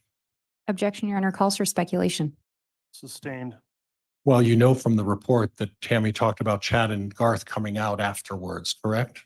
Yes, And there's no indication at the time of this occurrence that there was anybody other than a masked man and Tammy Daybell. Is that right? and in Tammy's email, Chad and Garth. Well, Chad and Garth were inside the house, right? Yes, Okay. So at the time of this alleged shooting, the two people would be a masked man and Tammy Daybell. Would that be fair? outside of the residence, yes. Okay. So the best person to determine what type of instrument this was would be one of the people who was there at the time, right? Objection, Your Honor, calls for speculation. Overruled. Your Honor, may I word dire native objection? Well, just the way that question was phrased, I'm overruling that. It was just of the two. Go ahead and re-ask the question, Mr. Pryor. The best person to determine what type of instrument that was would have been Tammy Daybell, correct? One of the Objection, two. Your Honor. Grounds. It calls for speculation. May I have word dire native objection? Go ahead. Detective Kaaiakamanu, did you ever have an opportunity to speak with Tammy Daybell? No, Do you know, did you ever determine her knowledge of firearms? no, Do you know her experience with paintball guns? no, Do you know her experience with firearms? no, So do you know if she'd be able to tell the difference? no. Your Honor, I'd object to that. It calls for speculation. All right, well, I am going to overrule it on the speculation objection, but of course you'll be able to redirect Ms. Blake. Yeah. So again, you actually corrected me. There are two people there that would know what type of instrument that would do. Two people that would be the best people to identify what kind of instrument, correct? Correct, one of the two. Yeah, the person in the ski mask would be one. We don't know who that was, right? Correct, And Tammy Daybell. yes. Okay, okay. Thank you.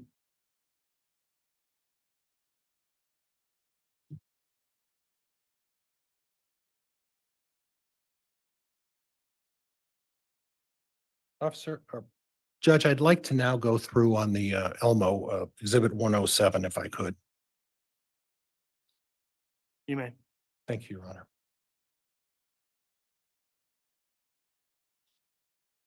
We'll allow that to be published. It's already been admitted.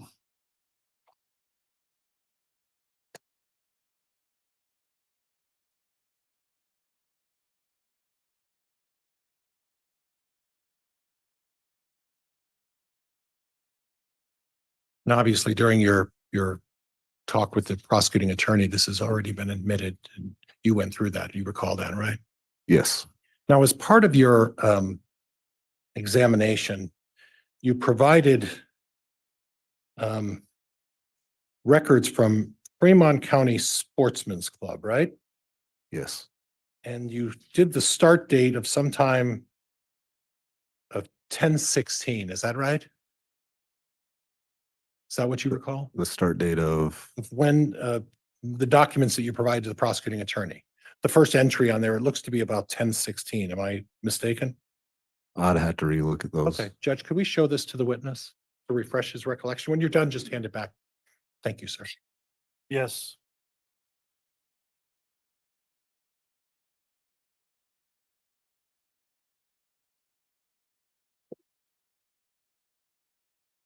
And Your Honor, may the state know what's being shown to the witness?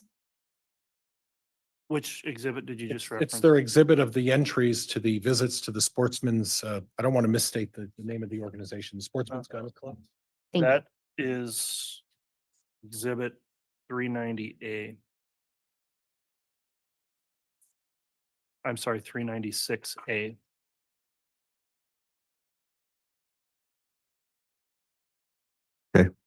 Okay, and if I could have that back.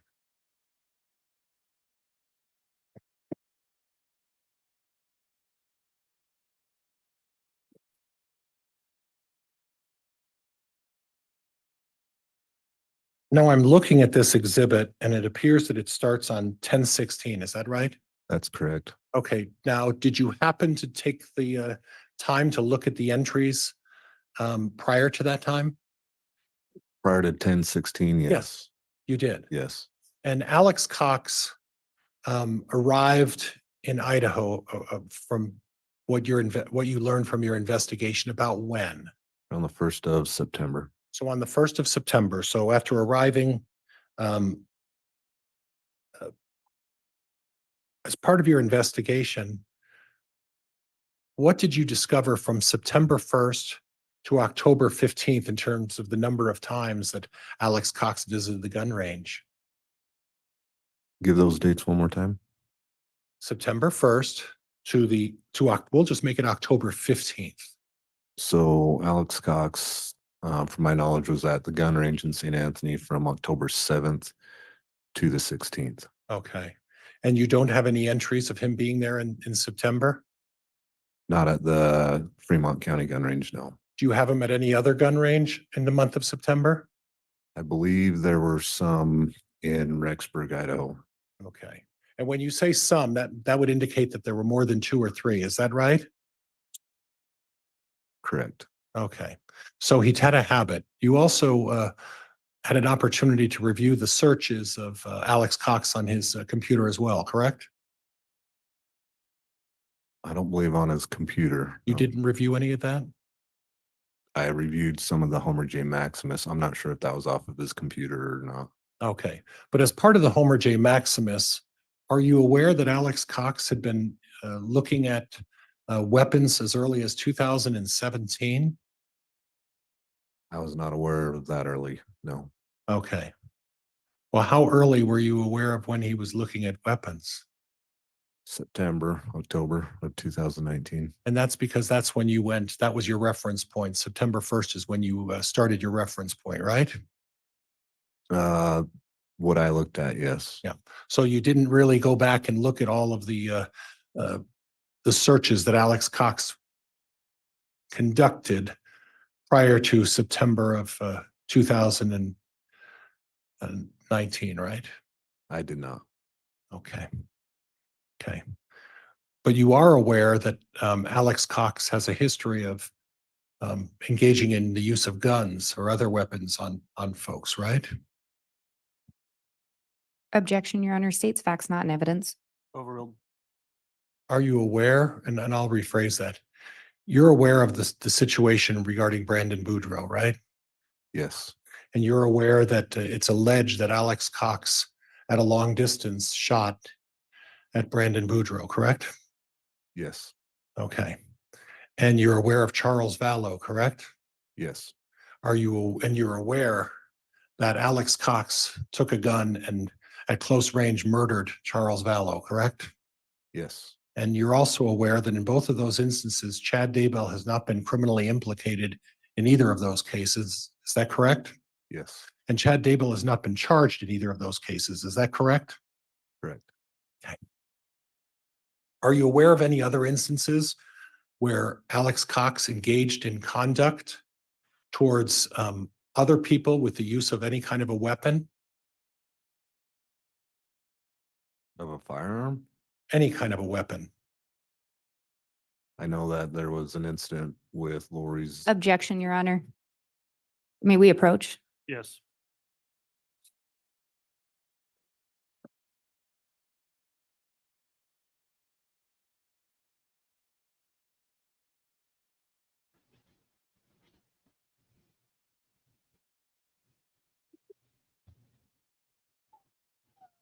All right, thank you, counsel.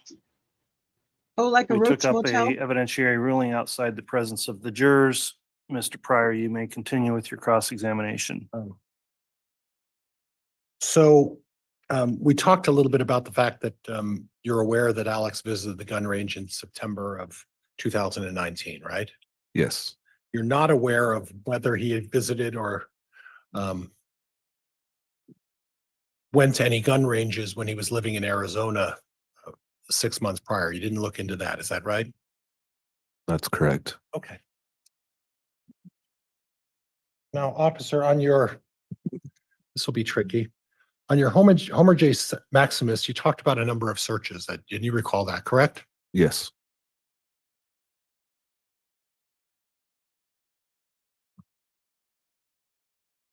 Oops, Judge, this is the Elmo. I'm sorry. And what is it you're publishing? Uh, Okay.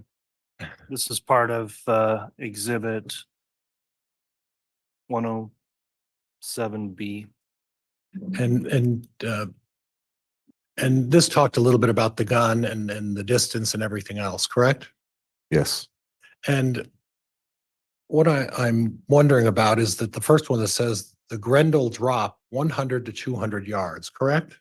yes, Okay, now Tammy Daybell's driveway, and you described it as the distance between the end of the desk there and towards this first section here, correct? yes, And for a clear record, we're 30 to 40 feet. sure. Okay. Now, if we do math and look at 100 yards, how many feet is 100 yards? Do you know? Well, there's. I 3 can help feet, if you'd yeah. like. Yeah, help me out. Yeah, me too. I had to look at, no, I didn't have to look it up. It's 3 feet per yard. Correct. Okay, I'm sorry, and I know you weren't, that's not fair. It's 3 feet per yard.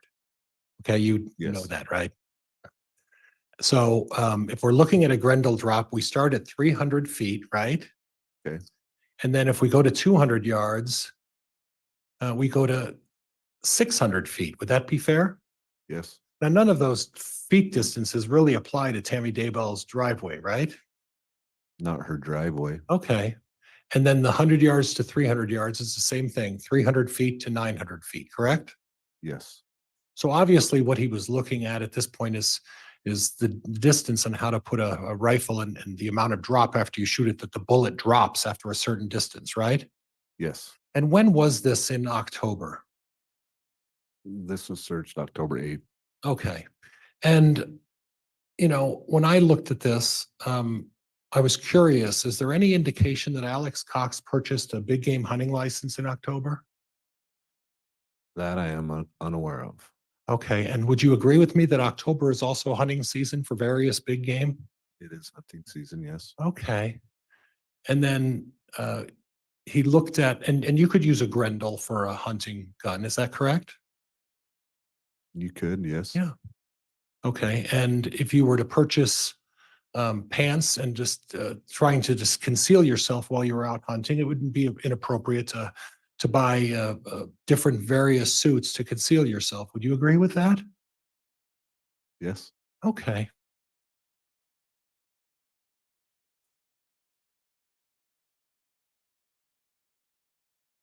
Oops. I'm grateful to whoever put the tape up there. And then we go to October 10th. How to prepare your AR for cold weather. Now, if you're out shooting and you're out hunting, and I'm not suggesting we use an AR for hunting, but in October, when you're out hunting, that's a cold time to go hunting, isn't it? Yes, it could be cold. Okay. Okay.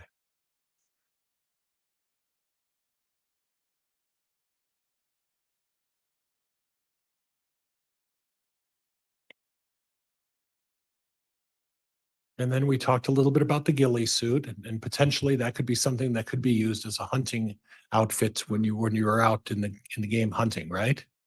Could be, yes. Yeah, well, you can buy those at Sportsman's Warehouse or Cabela's or any of those stores, right? Yes, You looked into that, and that's where you get them, right? you can, yes. Yeah, Sportsman stores for outdoor activities in October, right? Right? Yes, you can buy them there. Okay, okay. Okay. Now, what we did is then we looked at a FBI simulation of shooting a 5.56 through car doors and walls. And a 5.56 is a type of a bullet, right? Yes, Okay. And that's a specific bullet. And what it appears is there was a search to see what kind of a bullet would go through car doors and walls, correct?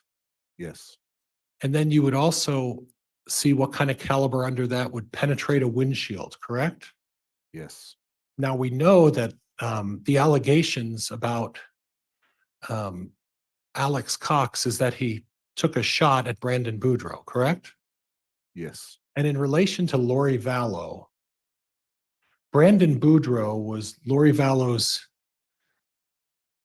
no, Melanie Pulowski was Lori Vallow's niece, right? yes, And she was married to Brandon Boudreaux.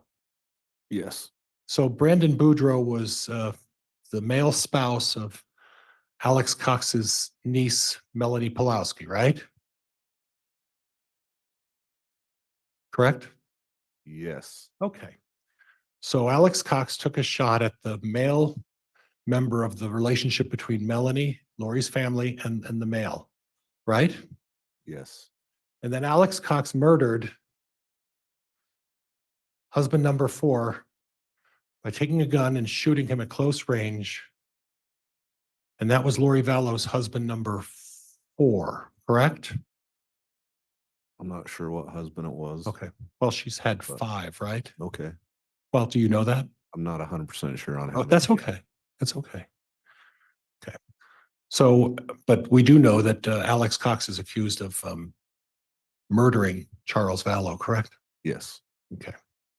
Now, when I go down, you testified that Chad Daybell, well, before we get that, it would seem that, would you agree with me that it would seem that the searches here, the Google searches, would suggest that Alex Cox is looking at shooting at some sort of a Dodge Dakota vehicle. Would you agree with me? yes. And it looks like it wasn't for target practice. It was to do some harm, correct? I don't know what his intent was, but it's not target practice, I would Right. say. Well, it wouldn't be target practice if you're trying to penetrate a windshield, is it? No, And it isn't target practice if you're asking how thick is the 22 gauge steel on a Dodge Dakota, right? no, So apparently, what Alex Cox had in mind was to do some harm for whoever is driving a Dodge Dakota, correct? yes, Are you aware that Chad Daybell was the one driving the Dodge Dakota? Objection, Your Honor. Facts not in evidence. Abstain. Are you aware of the two vehicles that Chad and Tammy Daybell owned? I'm aware of a Dodge Dakota that was registered to both of them. Right. But you don't have any specific information about whether or not it was Chad who was the primary driver of the Dodge Dakota, right? I don't have any facts that he was the primary driver now. Okay, okay.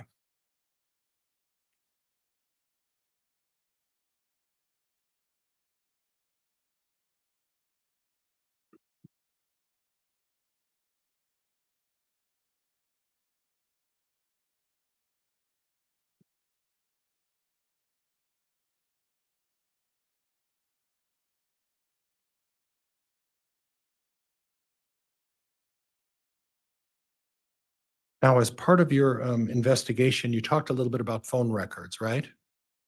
I'm sorry, phone records, Alex's records in terms of his location, right? On Homer J. Maximus device. Okay, yes. and you looked at that. What was the device that you were reviewing to determine that? I'm not sure what device that was. Okay, okay. All right, then we'll save that for another day.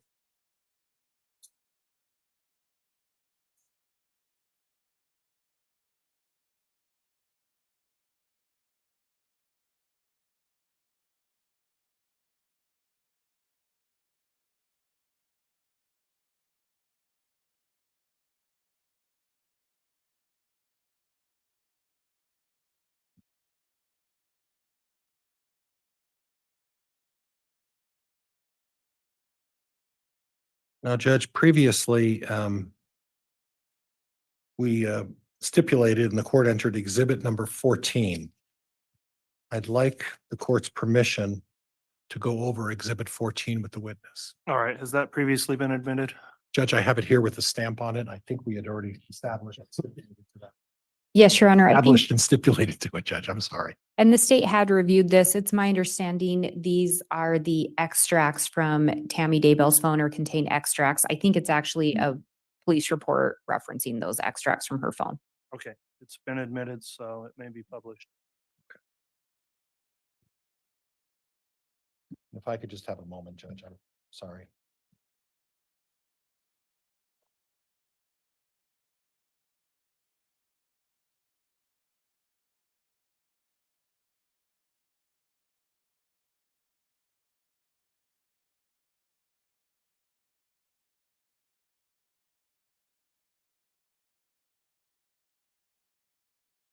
Judge, I'm ready when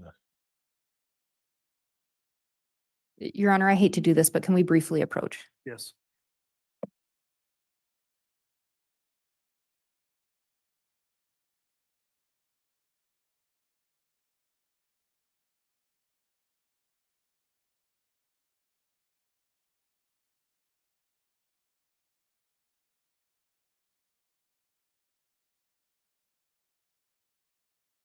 According to what the defense is supposed to do to try to poke holes in prosecution's case, we know from past experience and listening to other trials that that is actually what the defense will do. They will use anything or anyone to get those holes poked. Think back to the Casey Anthony case. Bringing in all the dad stuff, doing all the things that that Baez did to poke holes. I had to say it. I had to. I am so not on the fence on this one. Sorry. This is another one of those trials where I can't staple myself to the fence on this one. And I'm sorry. I'm allowed to now that it's, I get to have my opinion. But yes, I know what you're saying, and most defense attorneys do that, don't they? Isn't that their job, is to make sure that little things are seen, little things are noted by the jury, that kind of pokes holes, impeaches, and all the stuff. I don't like this. I don't like Pryor's attitude. That's my issue. I'm really struggling with how he talks, how he just blurts stuff out. Like he went from, I hate to go back to this, I'm sorry, but he went from the autistic teen to bipolar teen. So that right there, that one got me. It was like a red flag for me for him. And as far as how he does stuff, I'm struggling. I'm not a fan. Not a fan. Let's see. So there are some defense attorneys who don't bother presenting witnesses. Right. Right. Because they figure they can poke holes enough in the witnesses for the prosecution that they don't need to. Right? Is that where you're kind of going with that? And here they are.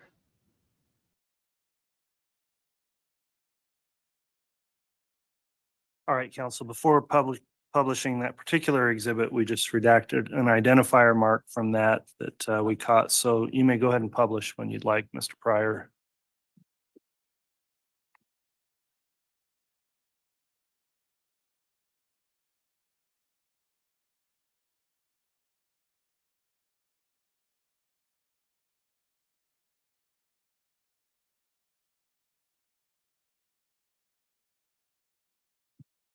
Now, officer, on this particular document, I would represent to you that this is one of your reports. On the little bit that you're seeing, do you recognize that? Yes. So on March 16th, you received information from Google LERS. What's LERS? Google Lears Law Enforcement. Okay.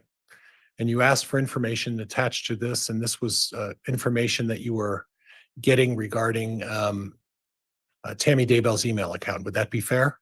Yes. Did you get the entire email account? Yes. And did you go through the entire email account?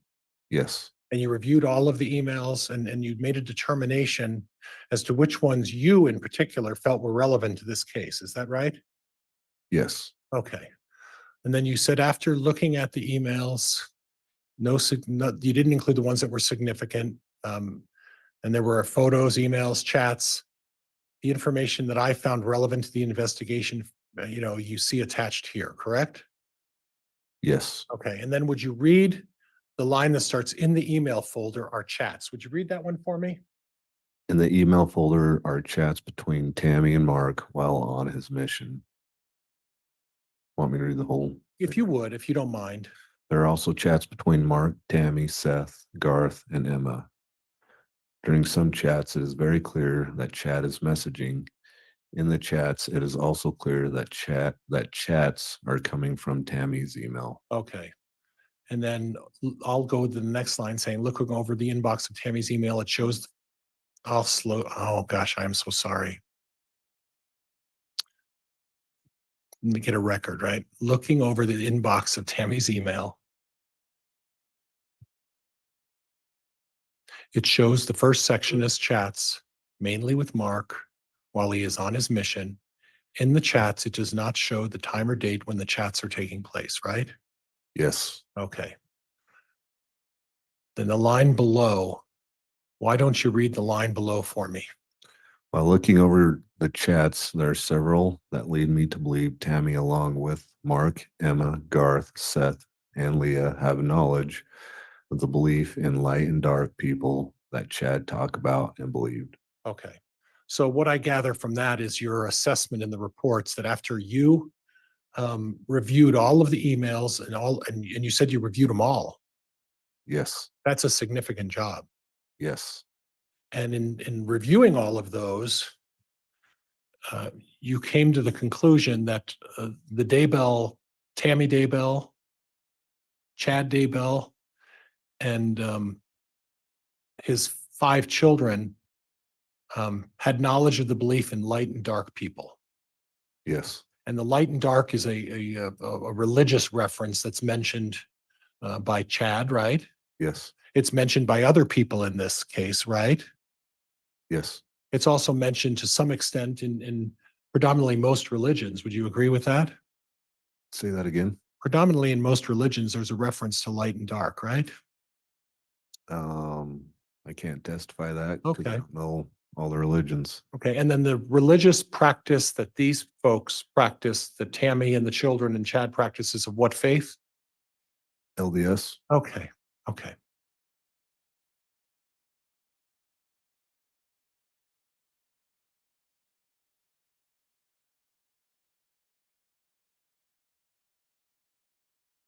Then we go on and if you would, I'll take a look at the next one where it says during the chats, Mark's camera was not working and Tammy informed him that his camera was cursed and Dad was removing it, right? Yes. Okay. In more chats, Mark asked if anything was found or notable in him when he was body coded. I'm not sure what body coded means. Do you have any knowledge of what being a body or body coded talks about?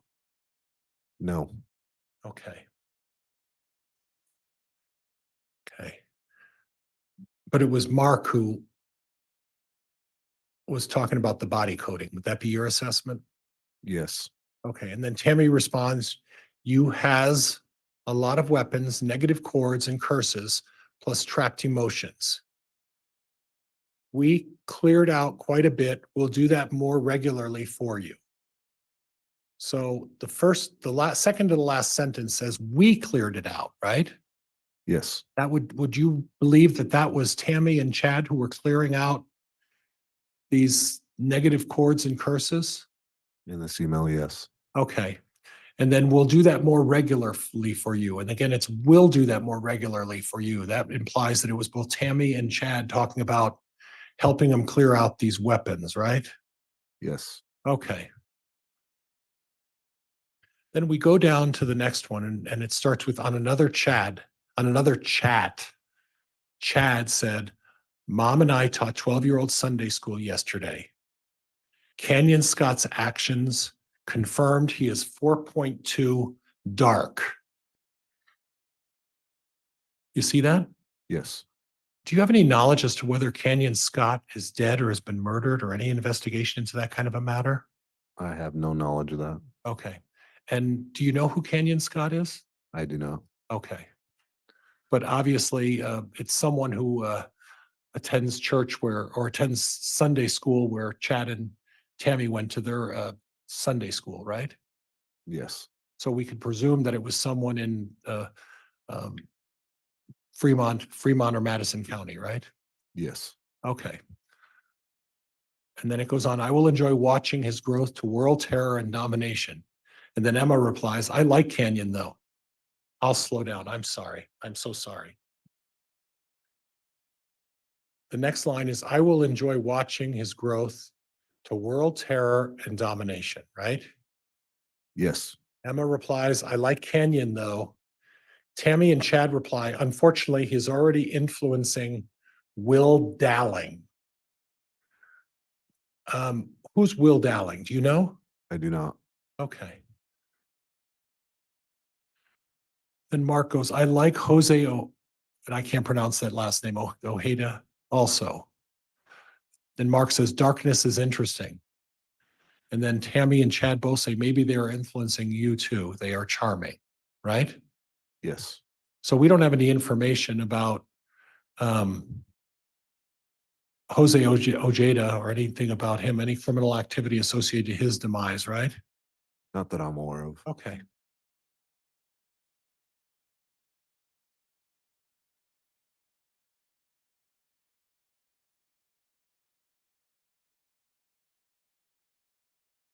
Judge, it's 12 o'clock. Judge, it's 12 o'clock. I don't know. This may take a while. Sure. Let's It's go up to the court. Yeah, let's obviously. take our lunch recess. We try to do that at noon for timing of things, so that'll work out well. We are stopping right here about noon. We'll try to resume further testimony 1 o'clock and take the lunch break now. And Judge, may I leave my stuff up here? Yeah, we'll secure the courtroom and you can leave that there, Mr. Thank you, Fryer. Your Honor. All right, please.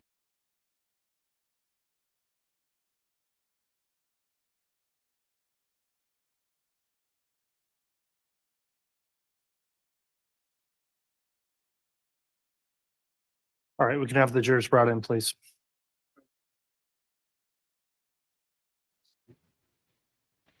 We're now back live.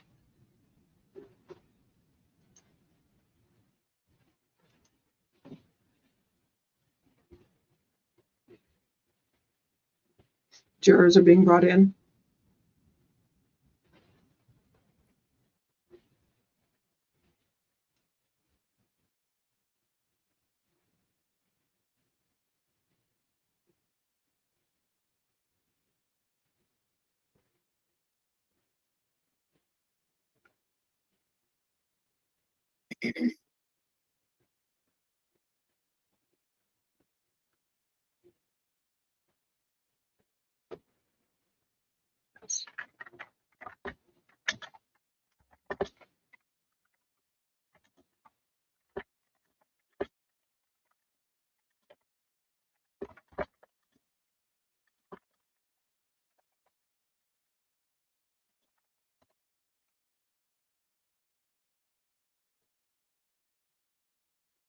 I guess I could have said that out loud, but yeah, I kind of see it the way I typed it in the chat.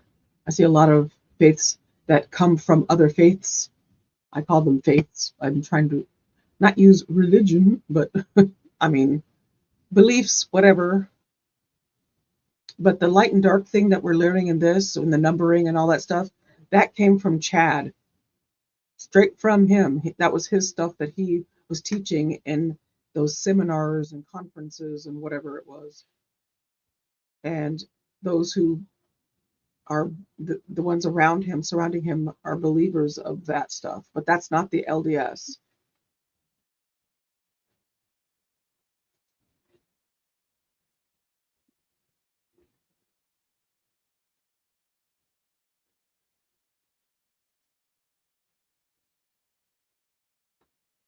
All right, good.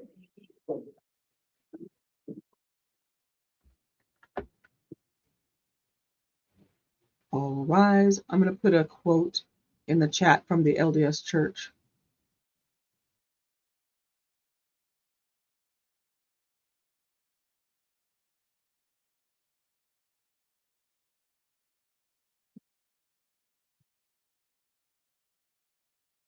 Praise all, President Counter for you, Honor.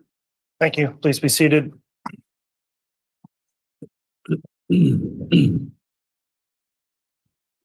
Okay, we're back on the record after the lunch recess on KCR 2221-1623, State of Idaho versus Chad Guy Daybell.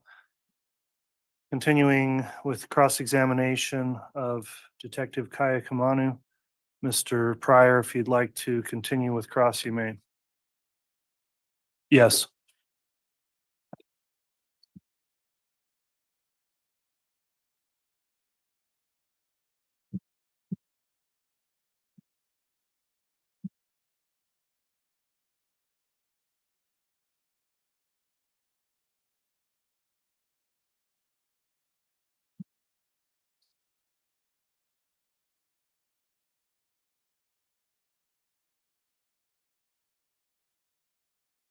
What's being published there, counsel? It's the same as before. I think it's the officer's report, exhibit number 14. We're just going through the same as we did previously. Okay, thank you. Exhibit 14 is Your Honor. being published to the jurors. That's okay.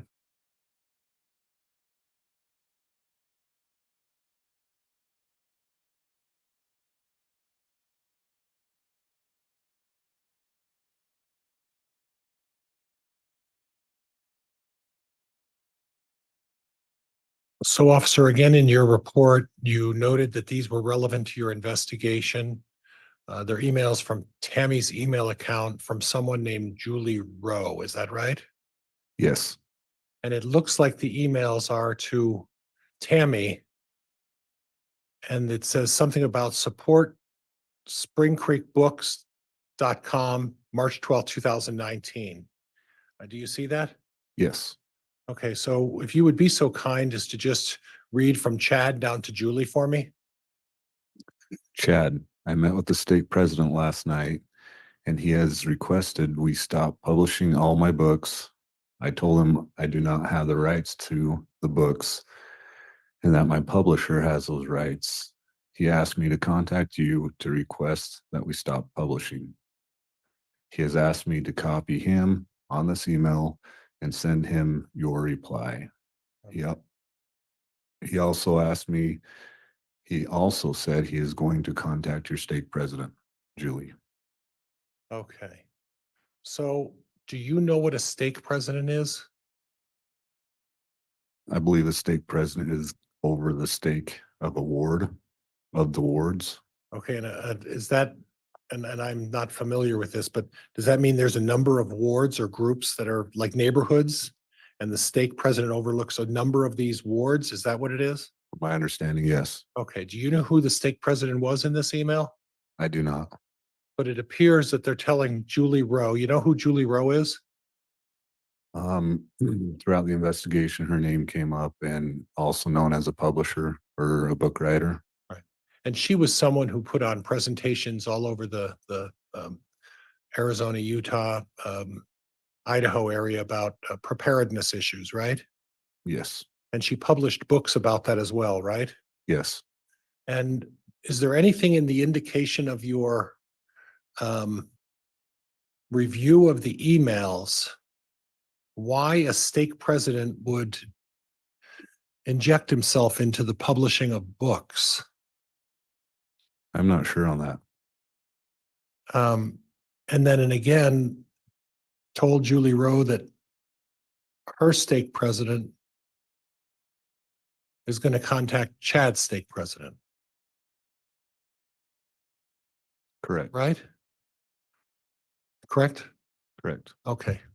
But there's nothing in the other emails that you had to show why a couple of stake presidents would interfere with Chad Daybell publishing his books? I do not. Okay. All right. Thank you.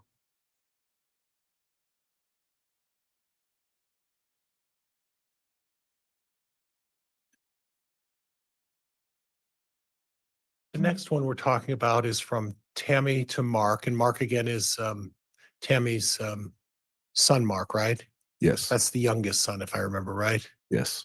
And the date of this email is March 31st of 2019, correct? Yes. And it's Tammy writing to her son, Mark. And I'll read. I've got Dad and Garth doing a C2 5K, and then in parentheses, couch to 5K. So I would you interpret that to mean that the C would mean couch and the number 2 would mean 2, like TO to 5K? Is that how you would interpret that? Yes. And if I understand that correctly, what that would mean is that you're starting from the very beginning of your training, and you may be a couch potato, right? You could say that, yes. Yeah. And you're starting from the very start of something, and you're going to try to do a 5K, right? Yes. And it says with me, right? Yes. So that would imply on March 31st of 2019, we had 3 couch potatoes at the Daybell house. Objection, Your Honor. Calls for speculation and misstates the email. Sustained. How do you interpret that? That they just wanted to start working out and getting into shape. Okay, from couch potato to 5K, right? Objection, Your Honor. Again, misstates the evidence. Counsel's testifying. Move to strike. Sustained, stricken. Okay. Then it goes on to say, we've done the first week twice because quite frankly, I didn't feel ready to move on to the second week. But it should be good for us. Okay, good for me. I have to say, I admire you for running track. Starting from nothing is not easy. Now, when you see the term starting from nothing is not easy, it's not particular whether we're talking about Tammy starting from nothing or whether it's Mark starting from nothing, right? Correct. It's unclear there, correct? Correct. But then you put in there not the full email. Is there further explanation in there that maybe explains who we're talking about, who's starting from nothing on this couch potato issue? No, there is not. Okay, all right. Well, thank you for that. And then we'll move on.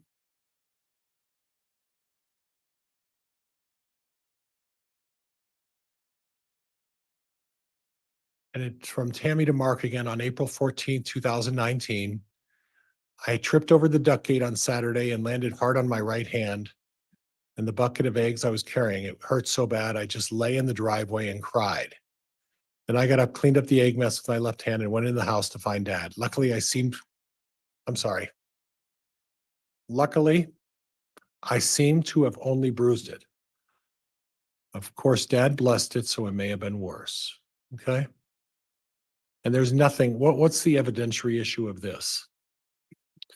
So during the, excuse me, during the investigation, it was said that Tammy had a hurt wrist Right. and that she was taking medication for it. So this goes back to, instead of a possible fainting spell, she had tripped over the duct gate and Okay. fell and hurt her wrist. So that was relevant to me putting this in my report. Okay, thank you. And again, that's not the full email that you provided to us today, right? It was not.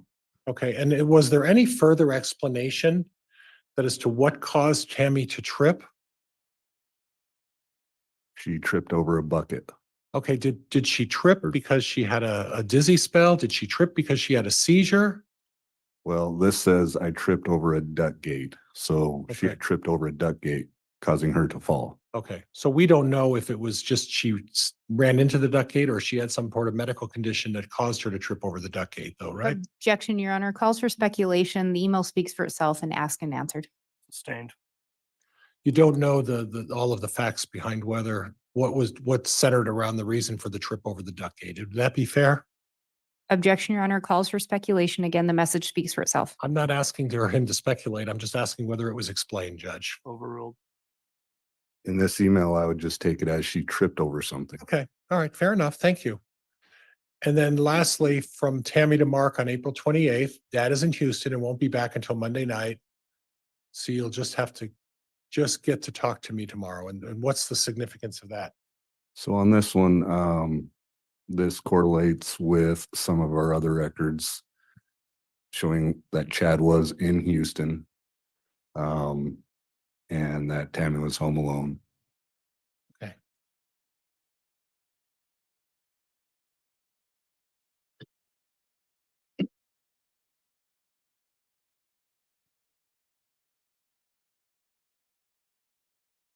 Next one was something about, oops. And I don't see.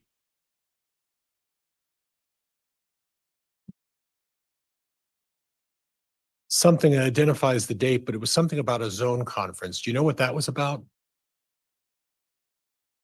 I am not sure on that. Okay. And then does it seem like your tapeworm medicine worked? Who's talking to who there? Do you know?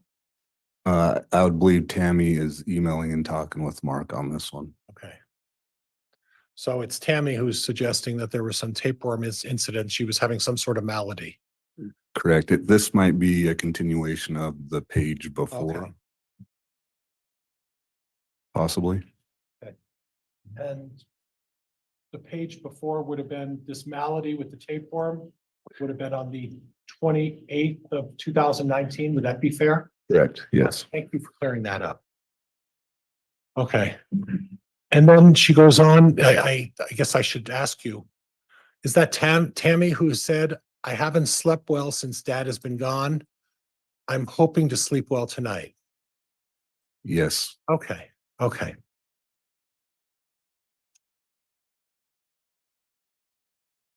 Then we're going to June 30th of 2019. Is that right? Yes.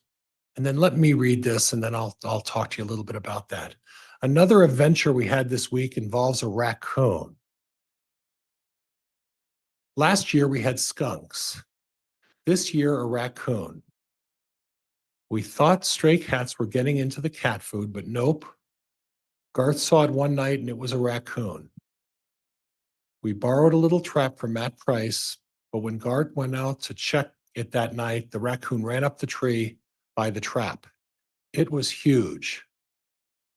No way it was going to fit in the trap. It was larger than Chase and had really long teeth. Garth kept his flashlight on it and called us in the house. Dad got his gun. He shot it out of the tree, then shot it again as it tried to run across the yard. We now have a raccoon buried in the compost heap. Something else got into a cat food a couple of nights ago, so we borrowed a larger trap from Matt, We didn't catch anything last night, so we'll see if we get anything tonight. If we do catch anything, Matt asked us not to shoot it because he has a friend who will use whatever we catch to train dogs.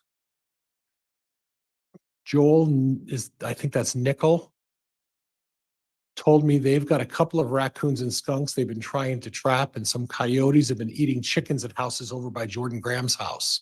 In all, it's been a crazy year with wildlife. Do you see that? Yes, And could you identify the date when they're having this crazy year with wildlife? June 30th, 2019.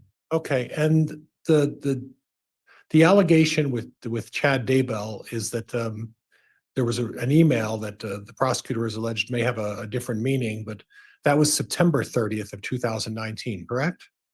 September of 2019, I'm sorry.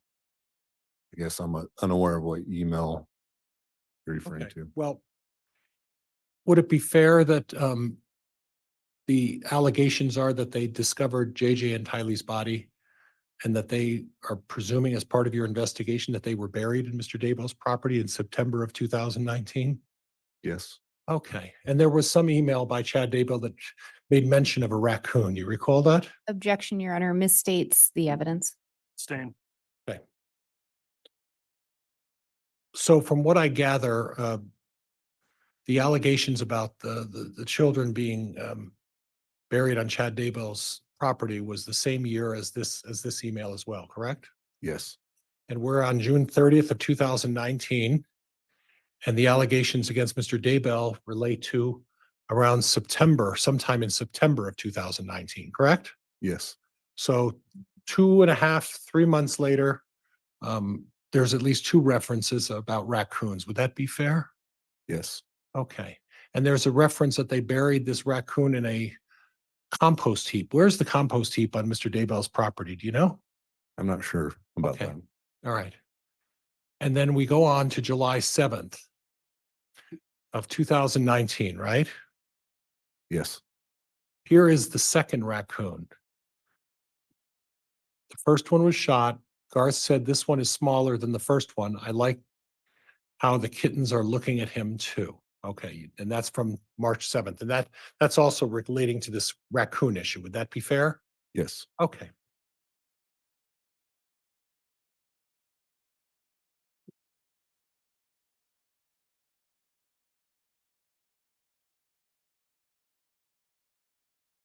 And then we have a picture. Dad has lost a lot of weight. He just doesn't seem to eat much anymore, and he is exercising. You see that, right? yes, But above that is a trap. Can you explain, does that look like a trap? yes. And somewhere in the back top of the picture, it looks like there's some sort of raccoon in it. Is that what you see? That's what I'm trying to see. I Okay. see the kittens there. I do. Okay. And the previous motions made mention of Tammy saying, here's a picture of the second raccoon. It's a smaller one. So Would you like me to point it out? you did find it? Go ahead if you. So it's kind of hard to tell. The raccoon is right there. Okay. Is that raccoon in the trap? I believe so. Okay. Okay. Then we go down and we have a picture of Chad and Tammy, right? Yes, And again, not the full email, but your perception is that there's nothing there that was relevant to this investigation, right? yes, Okay, and then does that appear to be the side of the house? appears to be the back of the house, I believe. Okay. And from the email, that would be a picture of July 7th of 2019. I'd have to look at the first page. Yes, Okay, thank you.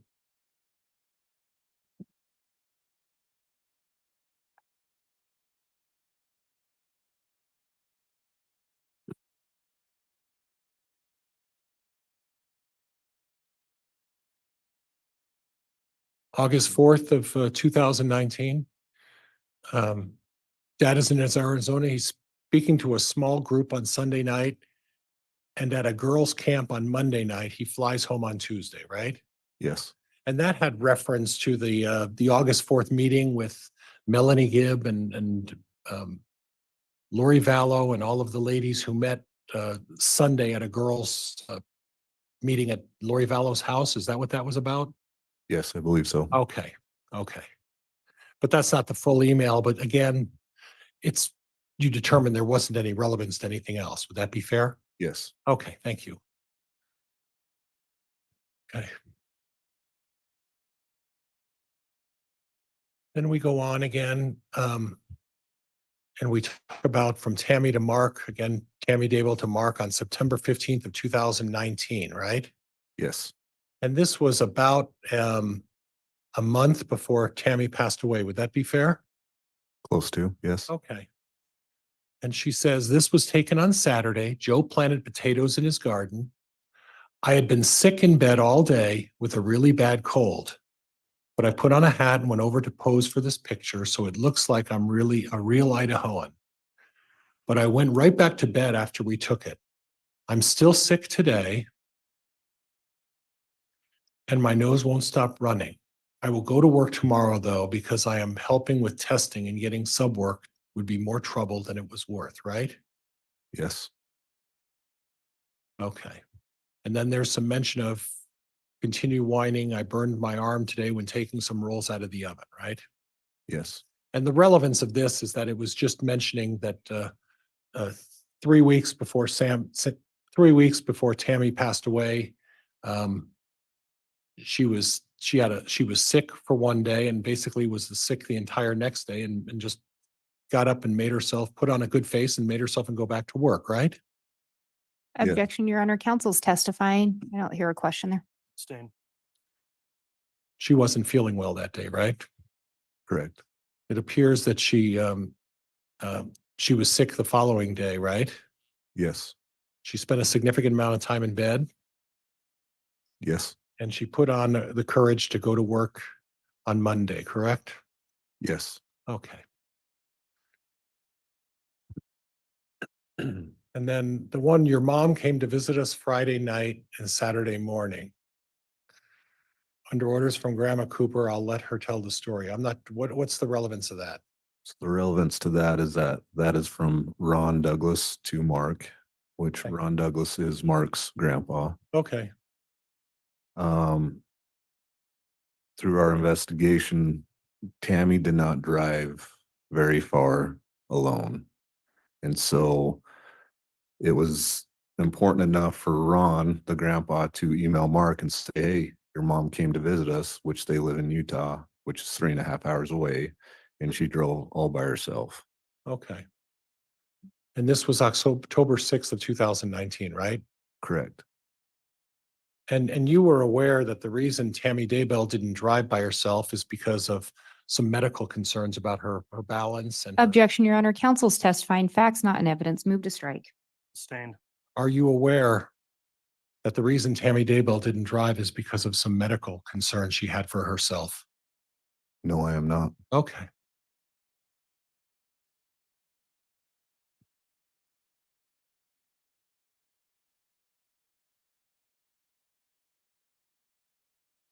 I went down to Springfield by myself, October 6th.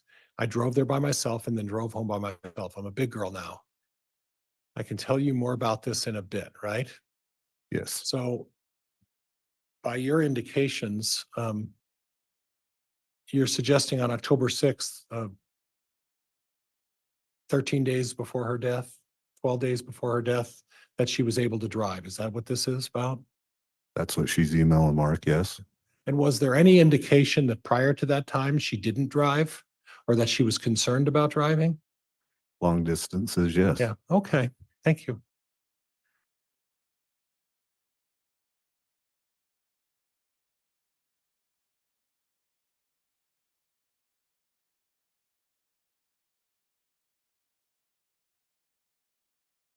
Okay. And this again touches on, I think we talked about this previously about the Wednesday during the day with Reagan Price and the person who took her dog. And that leads into what we originally started with. Would that be fair? Yes. Okay. Okay. And then there's one final email that talks about Matt Price sending audiobooks for Tammy to listen to, right? Yes. And that was for her trip? Tammy sent those, I believe, to Matt Price with codes to get into the audio book. That's right. I'm sorry. You're right. Okay, thank you.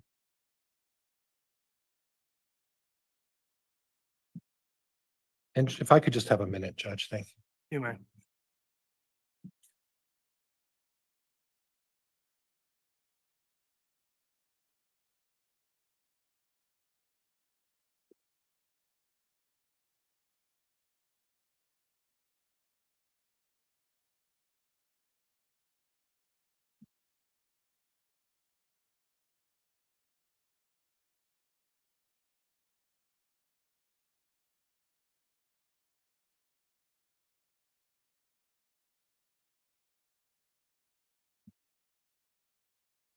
One last area, on the, day that you got the call about Tammy's death, you, received a call from who again? I'm sorry. I missed a call from Deputy Greenhalgh. Okay. But then you said something about you followed up with it later and did have a discussion, or my notes not accurately reflecting? So I missed that call and called her back about an hour and a half later Okay. and spoke with her on that. Yes. And then she recited the facts about what she observed. Is that right? She informed me that she was on an unattended death. I went through and asked her if there's anything out of the ordinary, anything suspicious, and she told me there was not. Okay. So according to Officer Greenell, there was nothing suspicious. Is that right? That's what she told me, yes. Okay. And then according to, did you have a chance to look at Brenda Dye's report as a result of this investigation? Not the AG's report, no, but I'm not talking the AG's report. I'm talking about Brenda Dye's diagram and report about this unattended death. I did not. Okay. So from your perspective, when Officer Greenall contacted you and advised that there was nothing suspicious about the death, at that point, it did not require you to take any further action. Would that be fair? Correct. Okay. Okay. Thank you. Judge, that's all I have. Thank you very much. All right, thank you.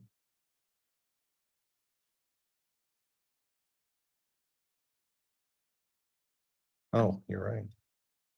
Oh, my goodness.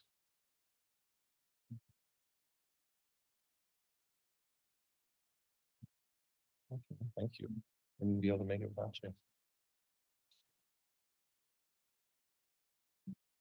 I wonder how the court reporter likes his jibber jabber under his breath. She has to take all that down.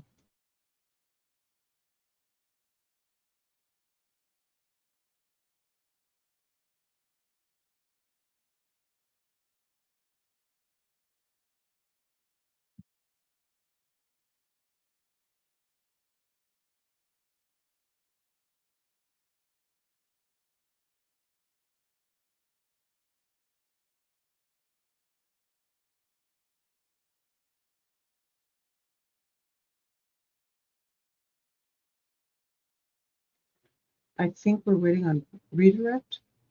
I think. All right, redirect. Thank you, Your Honor.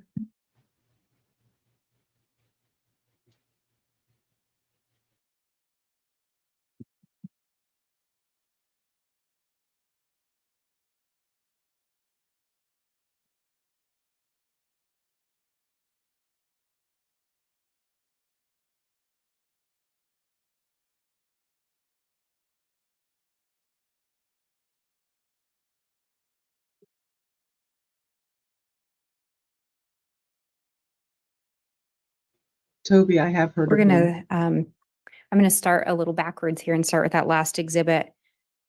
You were shown some emails that you reviewed in the last exhibit by defense counsel.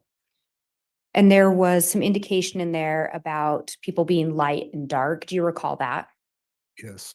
Through your investigation, did you learn who it was that would label people as light or dark? Chad Daybell. You were also shown an email about Chad needing to do some work on Mark's camera. Do you recall that? Yes. And the indication was Chad was the one that had to do that work, correct? Yes.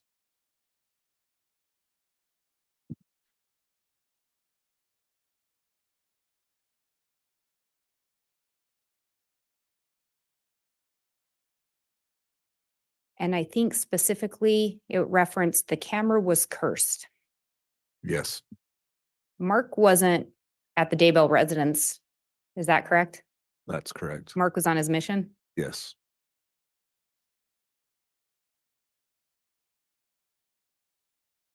It was brought up that Chad had labeled some 12-year-olds as dark. Do you recall that?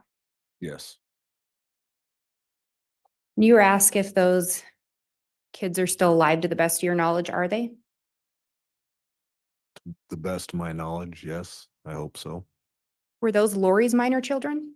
No. Were they obstacles to Chad and Lori being together? No.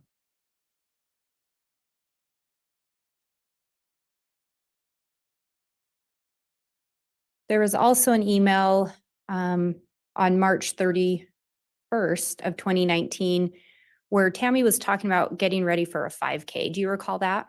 Yes. Did that indicate to you that Tammy was active? It's hard to say. Active. Working out, you do different things, right? And trying to stay in shape, you do different things. Some people may run to stay in shape. Some people may go lift weights to stay in shape. So that may just have been something different she wanted to try. Did it indicate to you that Tammy had a desire to at least do something to be active? Yes.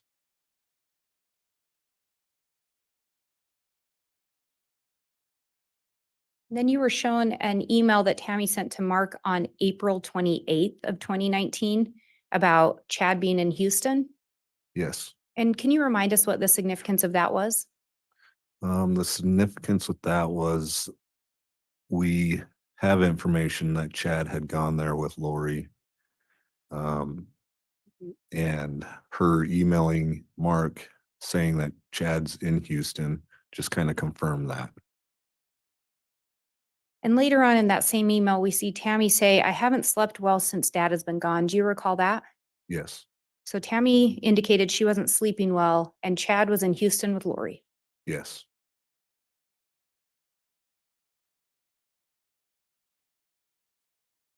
Then the next one, there's a couple texts about a raccoon. Do you recall, or not texts, excuse me, a couple emails about a raccoon. Yes. And the first one is on June 30th of 2019, correct? Yes. And in that one, there's mention of having a flashlight. Yes. Did it appear that the raccoon was shot at night? Yes. Then we see another email on July 7th of 2019 with a image of a raccoon in a trap, correct? Yes.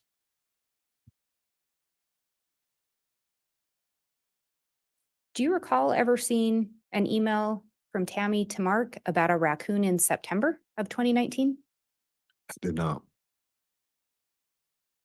So Tammy emailed Mark twice about seeing a raccoon, but no messages in September of 2019 to Mark that you recall. Not on this email, no.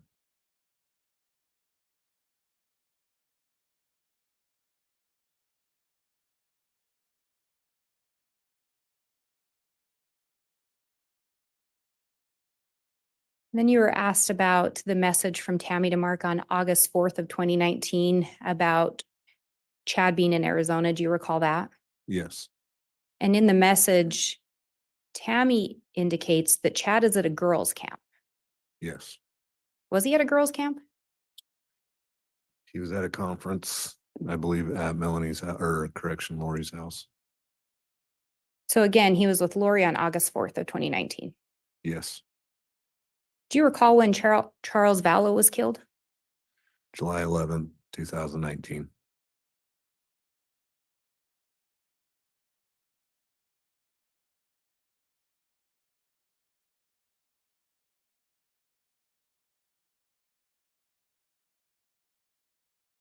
There was an email also shown that was from Tammy to Mark on September 15th of 2019, where Tammy references having a cold.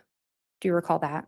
Yes, And Tammy indicated she was in bed for a few days. yes, And that was in September. yes, Any similar email message to Mark in October about Tammy being sick? no,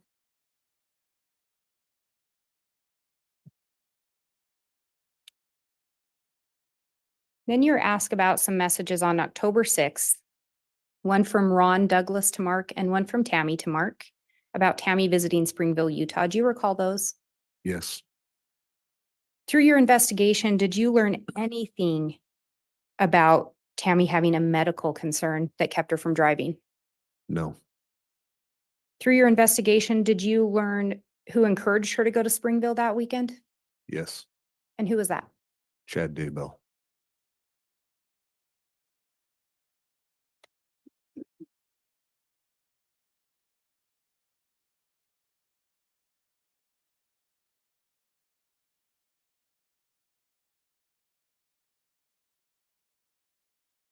And circling back,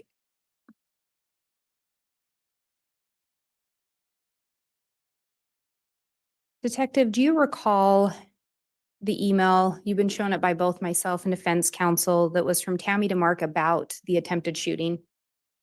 Yes, And you were asked some questions about Regan Price and Tammy mentioning some things Regan had shared with her about a lady trying to steal Regan's dog. Do you recall that?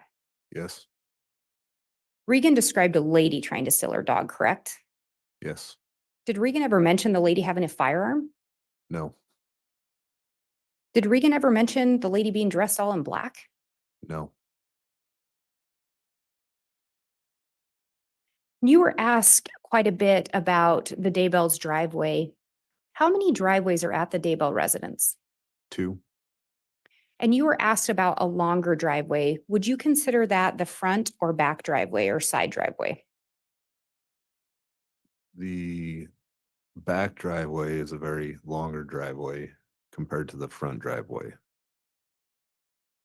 And Your Honor, I'm going to ask to be handed States Exhibit 291. Very well.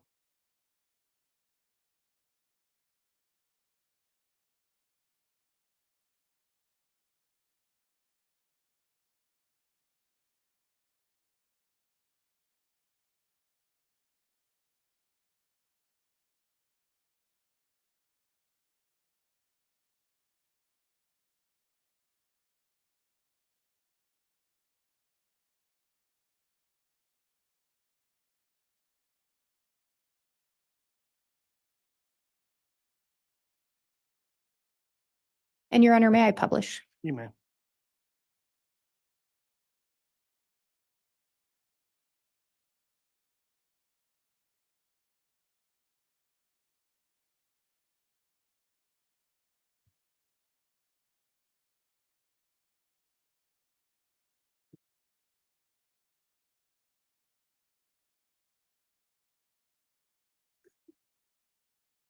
And we've looked at this exhibit a couple times, but in that second paragraph, can you see which driveway Tammy came into that day? She backed into the front driveway. Is the front driveway that long? It's, like I discussed earlier, about 2 car lengths. And then is there a driveway that's even longer than that? Yes, And how long is the other driveway car lengths, if you could estimate?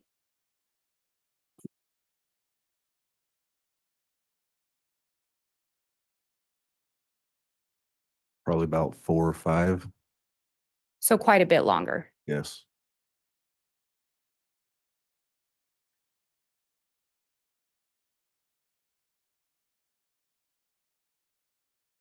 And again, were you part of the initial investigation on October 9th of 2019? I was not.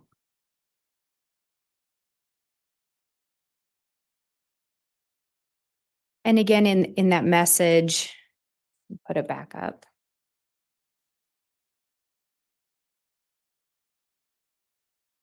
In that second paragraph, do you see an indication of what time of day this occurred?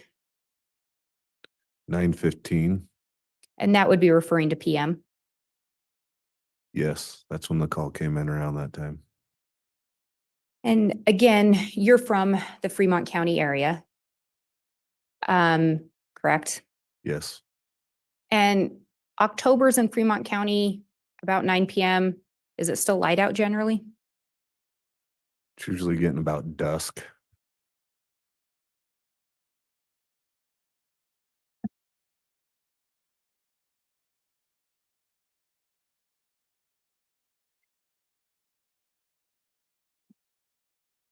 Do you recall reviewing? Let me back up.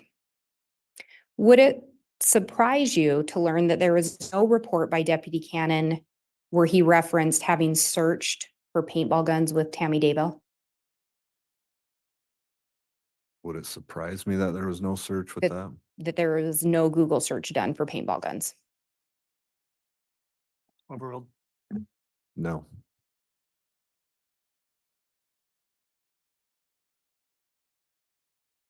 If Deputy Cannon had indicated that he never searched for paintball guns with Tammy Daybell, would you have any reason to dispute that? No.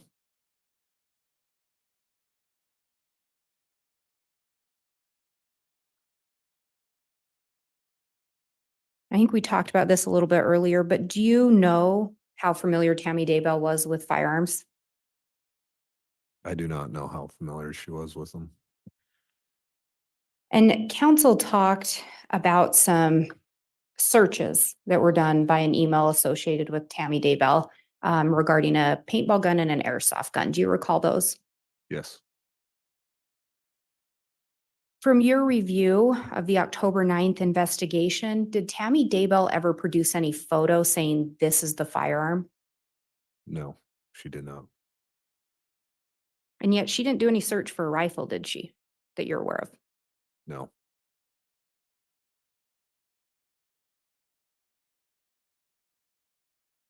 Are there various type of paintball guns in your experience? Yes.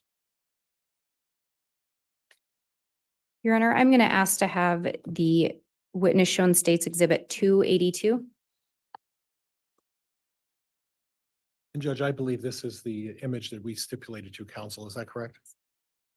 It is, Your Honor, and I do have a courtesy copy for defense counsel that's now been marked, a courtesy copy for Your Honor and a copy for the court. All right, thank you, counsel. Thank you.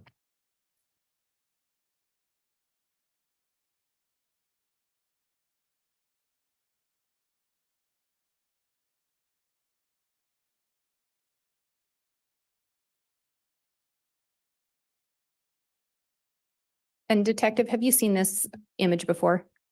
Yes. And that top image there, is that the Grendel 6.5 that we've earlier referenced? Yes, it is. And Your Honor, I would move for the admission of States Exhibit 282. Again, Judge, that was by stipulation of the parties, so All I right, am not having an objection to it. very well. Without objection, Exhibit 282 is admitted. And Your Honor, I would ask permission to publish. You may. And Detective Counsel showed you an image of one type of paintball gun. Do you recall that? Yes. And that is just one type? Yes. And you'd indicated that they make paintball guns that look similar to an assault rifle. Yes.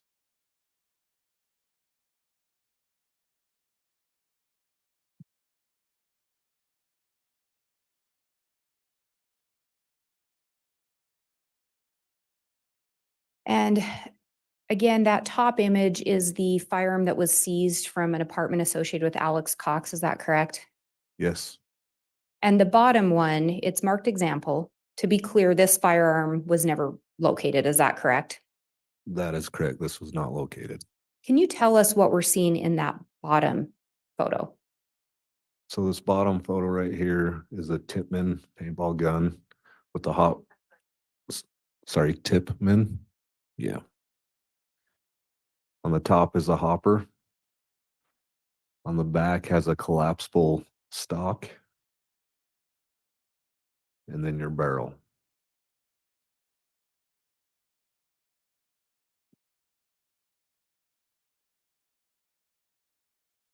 And Your Honor, the state would ask to publish States Exhibit 281C that's already been admitted. If You I may could be publish. handed that.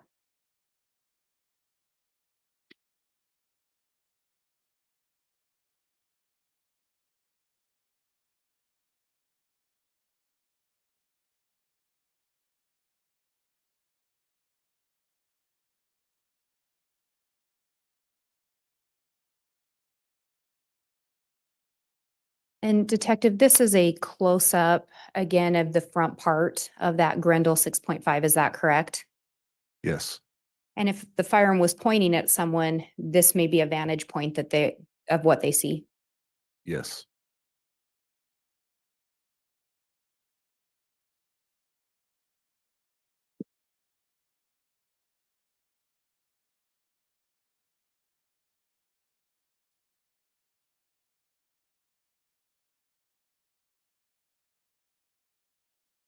And Detective, again, Alex was in the area of the Daybell residence earlier in the day on October 9th. Is that correct? yes, And then he was also in the area about 2.6 miles away the night before Tammy was pronounced dead. Is that correct? yes,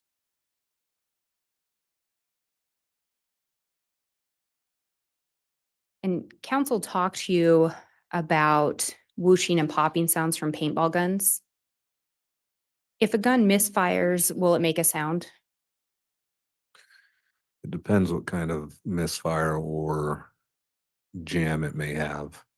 Are there various sounds that could, would the sound of a AR be muffled or different if it had a silencer on it? Yes,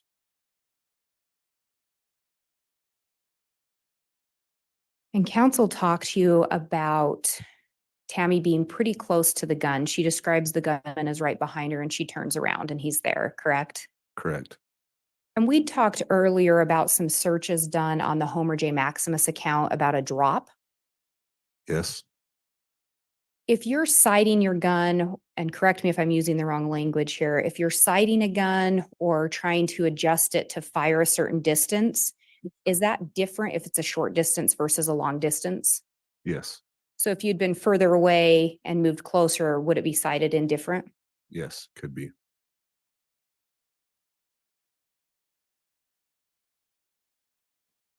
And counsel talked to you about a bipolar teenager mentioned in the email from Tammy to Mark, correct? Yes, Again, from your review of October 9th, were there any reports of a bipolar teenager pointing a paintball gun at anyone?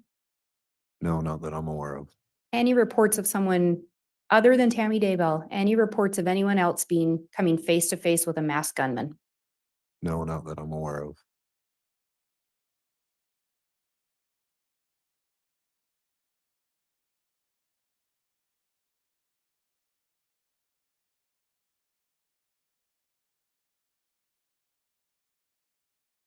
And do you, trying to make sure I'm referencing the correct exhibit.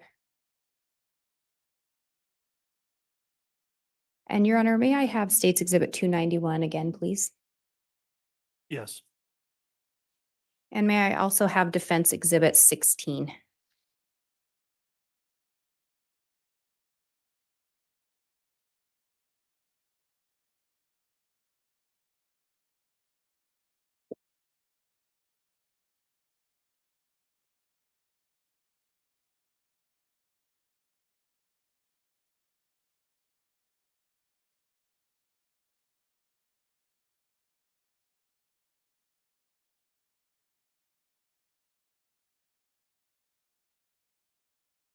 Yes, it is State's Exhibit 291 and Defense Exhibit 16.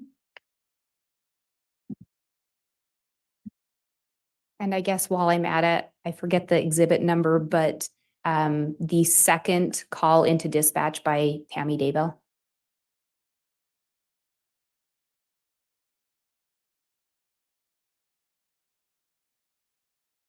32B. 232B, Your Honor.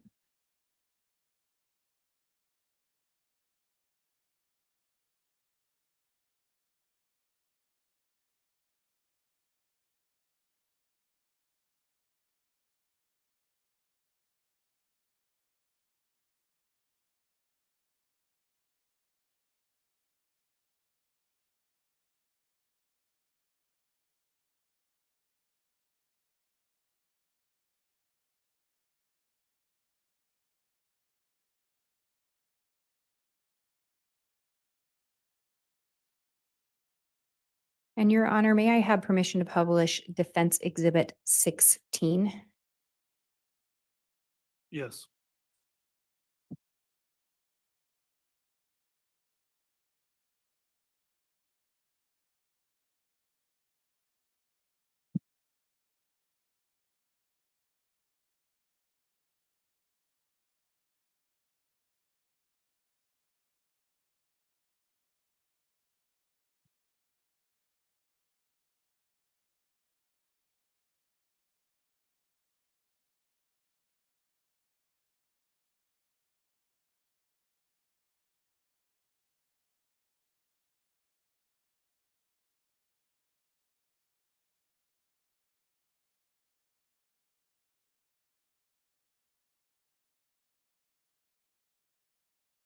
Your Honor, defense screen just went blank. Oh, sorry, it popped up.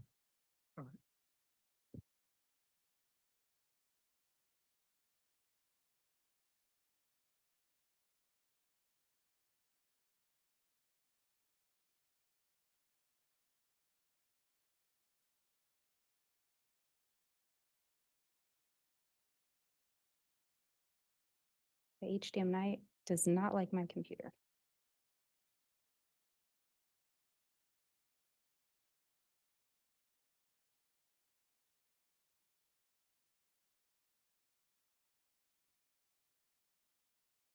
Judge, if the court would prefer to take a short break now and we could do the early afternoon break. Well, I think we'll get this sorted out pretty quickly here.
Detective, can I have you look at that first sentence there?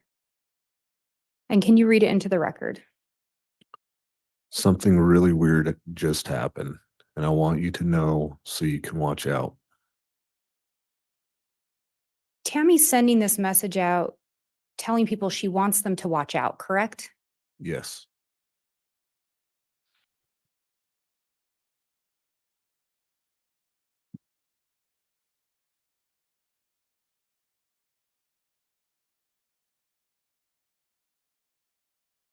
And Judge, I would now ask to be able to display State's Exhibit 291.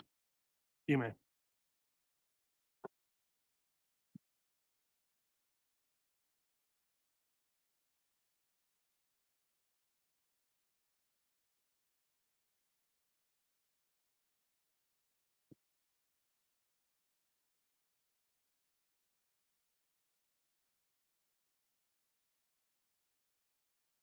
And at the end of that first big paragraph, do you see where Tammy indicates the scared part came after when my brain thought of other things that could have happened?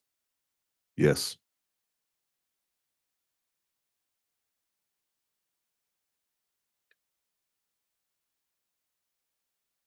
And on this one, do you see at the end of that full paragraph where she says, I didn't go to Zumba because I quite understandably did not want to be out after dark alone? Yes. Do those statements indicate someone that was scared by what just happened? Yes.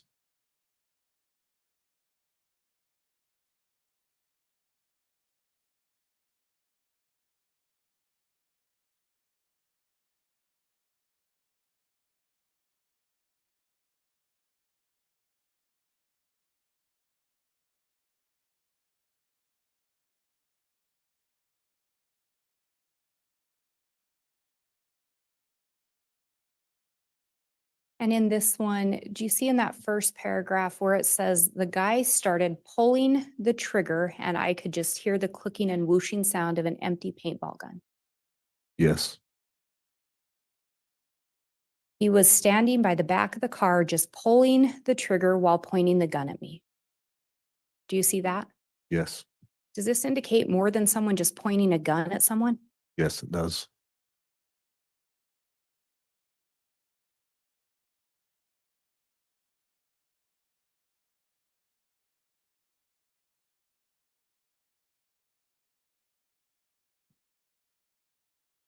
And do you recall in the dispatch call with Tammy where she talks about the man pointing the gun at her and just shooting?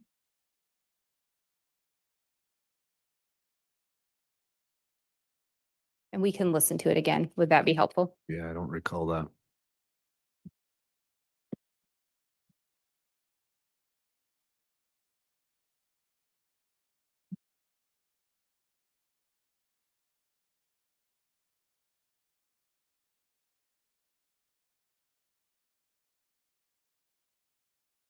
And Your Honor, may I publish States Exhibit 232B? Yes.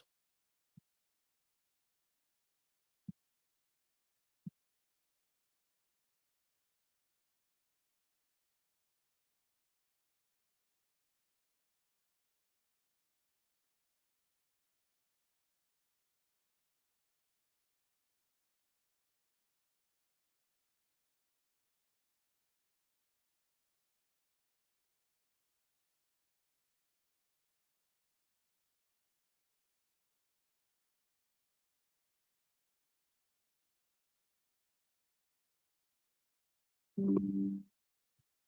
49 minutes, 20 seconds. It's pretty much kind of stuff. Office. Hi, I need to report something. Okay, go ahead. What's the address? Okay, at 202 North, 1900 East, the corner with the blinking yellow light on Salem Highway. Is it a suspicious person? Yes. Okay, what was he wearing? He was all dressed in black and he had a ski mask on. And he said the blinking light now is where you saw him? No, he's gone now because I pulled up into our driveway and I was getting stuff out of the back seat of my car and suddenly he was there and he had a paintball gun and he was and he was going to shoot at me. And I kept asking him what he was doing because I could tell it was a paintball thing. And then he just kept doing it. So I yelled for my husband and then he took off running around the back of my house. Okay, give me just 1 minute. Stay on the line with me. Okay. October 9, 2019, 21 hours, 50 minutes, 28 seconds. That was North 1900 East? Yes. Okay. October 9, 2019, 21 hours, 50 minutes, 43 seconds. Do you know what direction he was going? He went behind my house and it's so dark out there and I went in the house and got my husband and son and then they went out and looked and he was long gone by then. So he was on the north side of my house is where he went to get away. Okay. He didn't say anything or he just kept like he was holding the gun like he was, had a rifle and was shooting at me. So, but nothing came out of the gun either. So I don't think it was loaded. Okay. What is your name? My name is Tammy. I'm going to stop it right there. Did you hear on there where she says holding the gun like he had a rifle and shooting at me, but nothing came out? Yes, I did. Does that indicate more than someone just pointing a gun? Yes, it does.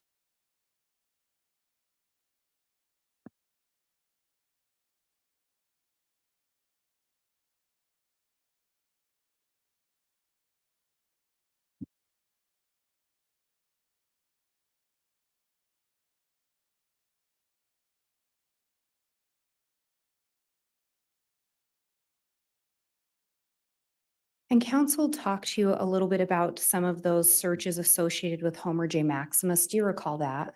Yes. And he talked to you about October being hunting season. Yes. Would shooting through a windshield or shooting through a Dodge Dakota generally have anything to do with hunting? No.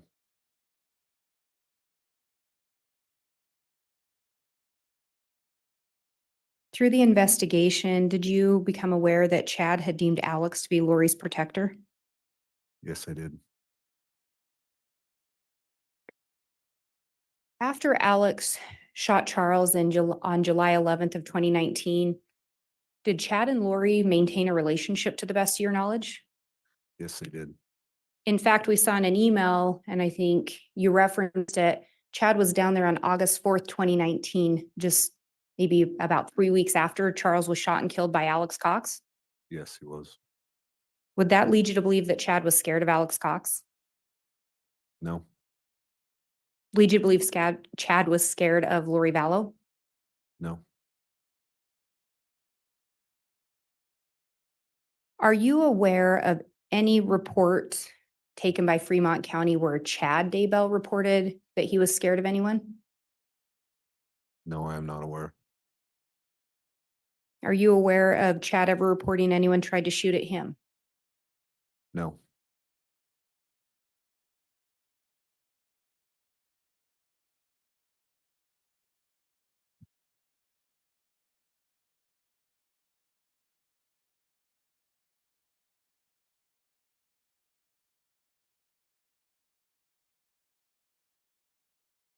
And again, through the investigation, what was the connection between Alex Cox and Tammy Daybell? Chad Daybell. I have no further questions. All right, thank you, Ms. Blake. Further questions. All right, thank you, Ms. Blake.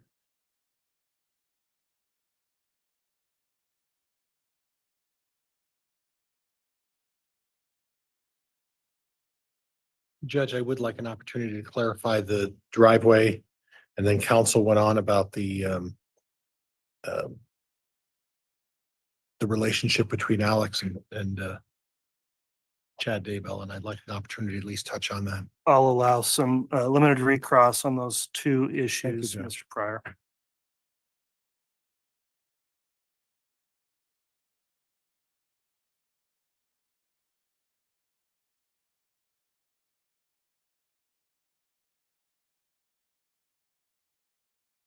Officer Counsel put up the Facebook posting by Tammy Daybell, and it describes the front driveway. Do you recall that?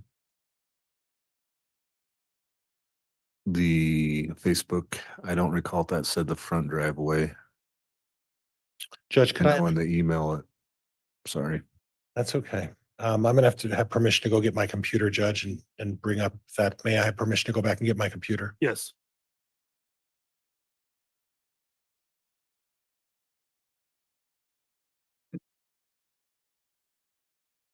Exhibit 16.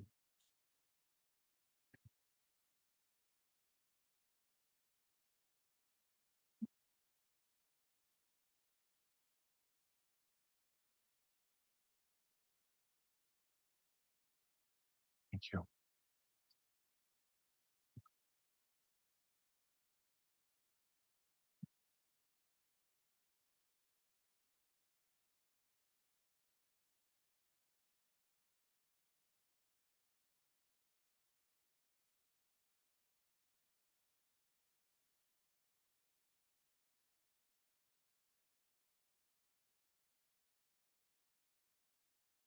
My turn now. I'm not ready yet, Judge.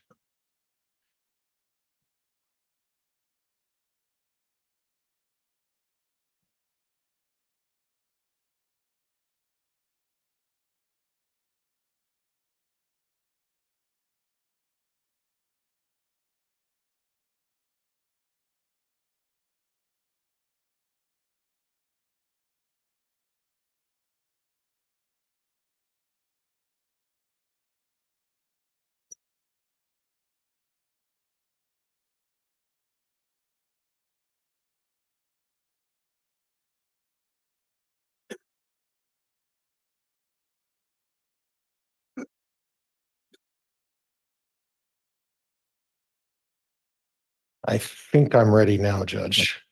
All right. You can publish that.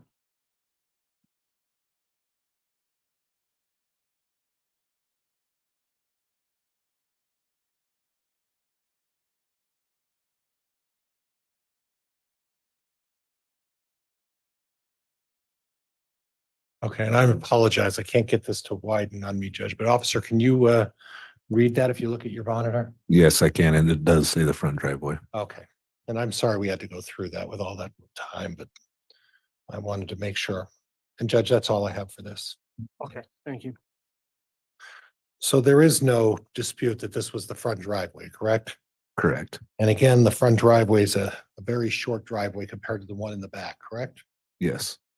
Okay, and further, the distance between the front of the house and where the car was backed up, that even shortens the distance even more, correct? Yes. And it would be unusual to use a rifle at such close range, correct? Yes. Yeah, that's not a weapon that you use at close range, correct? Usually not. In fact, a rifle is typically used when we're talking about hunting. That's long range, which is consistent with Mr. Cox talking about 100 and 300-yard shots, right? Sometimes. And in your experience, if you're really trying to hurt somebody at close range, you would probably use a handgun or a shotgun, right? Well, I guess I misstated right there. Okay. Rifles can be used at close range, close Okay. quarter combats, Okay. SWAT stuff. So Okay. yes, they can be used. Okay. Now, the information you got about the Dodge Dakota, you recall that, right? Yes. And you talked about the fact that someone was talking about putting a bullet through the window of a Dodge Dakota. Yes. Someone trying to figure out what type of bullet it would take to pierce the side of a Dodge Dakota. Yes. Someone who would take what kind of a bullet would pierce the metal or the thickness of the metal on a Dodge Dakota. Yes. So it would seem with Mr. Daybell owning a Dodge Dakota that it seems that at least the target was someone in the Daybell family. Would that be fair? That'd be fair to say. Yes. Okay. And with the Homer J. Maximus account, is there any indication that Chad was shared all of the information on Alex Cox's Homer J. Maximus account? Objection, Your Honor, calls for speculation. Sustain. Do you have any information to suggest that Mr. Daybell had access to the Homer J. Maximus account? No, I do not. Okay. So if Mr. Daybell didn't have access to the information in that account, do you have any other information that Mr. Daybell had knowledge that Alex Cox was looking for a way to shoot a Dodge Dakota that Mr. Daybell owned? No. Okay, nothing else, Judge. Thank you. All right, that will conclude then the testimony of Detective Kaaiakamanu. And he's testified twice now. Is he still, well, he's the case agent, so I don't know if he'll be recalled or not, but Detective, you can go ahead and step down from the witness stand. We'll make sure to retrieve exhibits. I'll have a brief sidebar with counsel to discuss scheduling for today, and we'll take our afternoon recess at this time.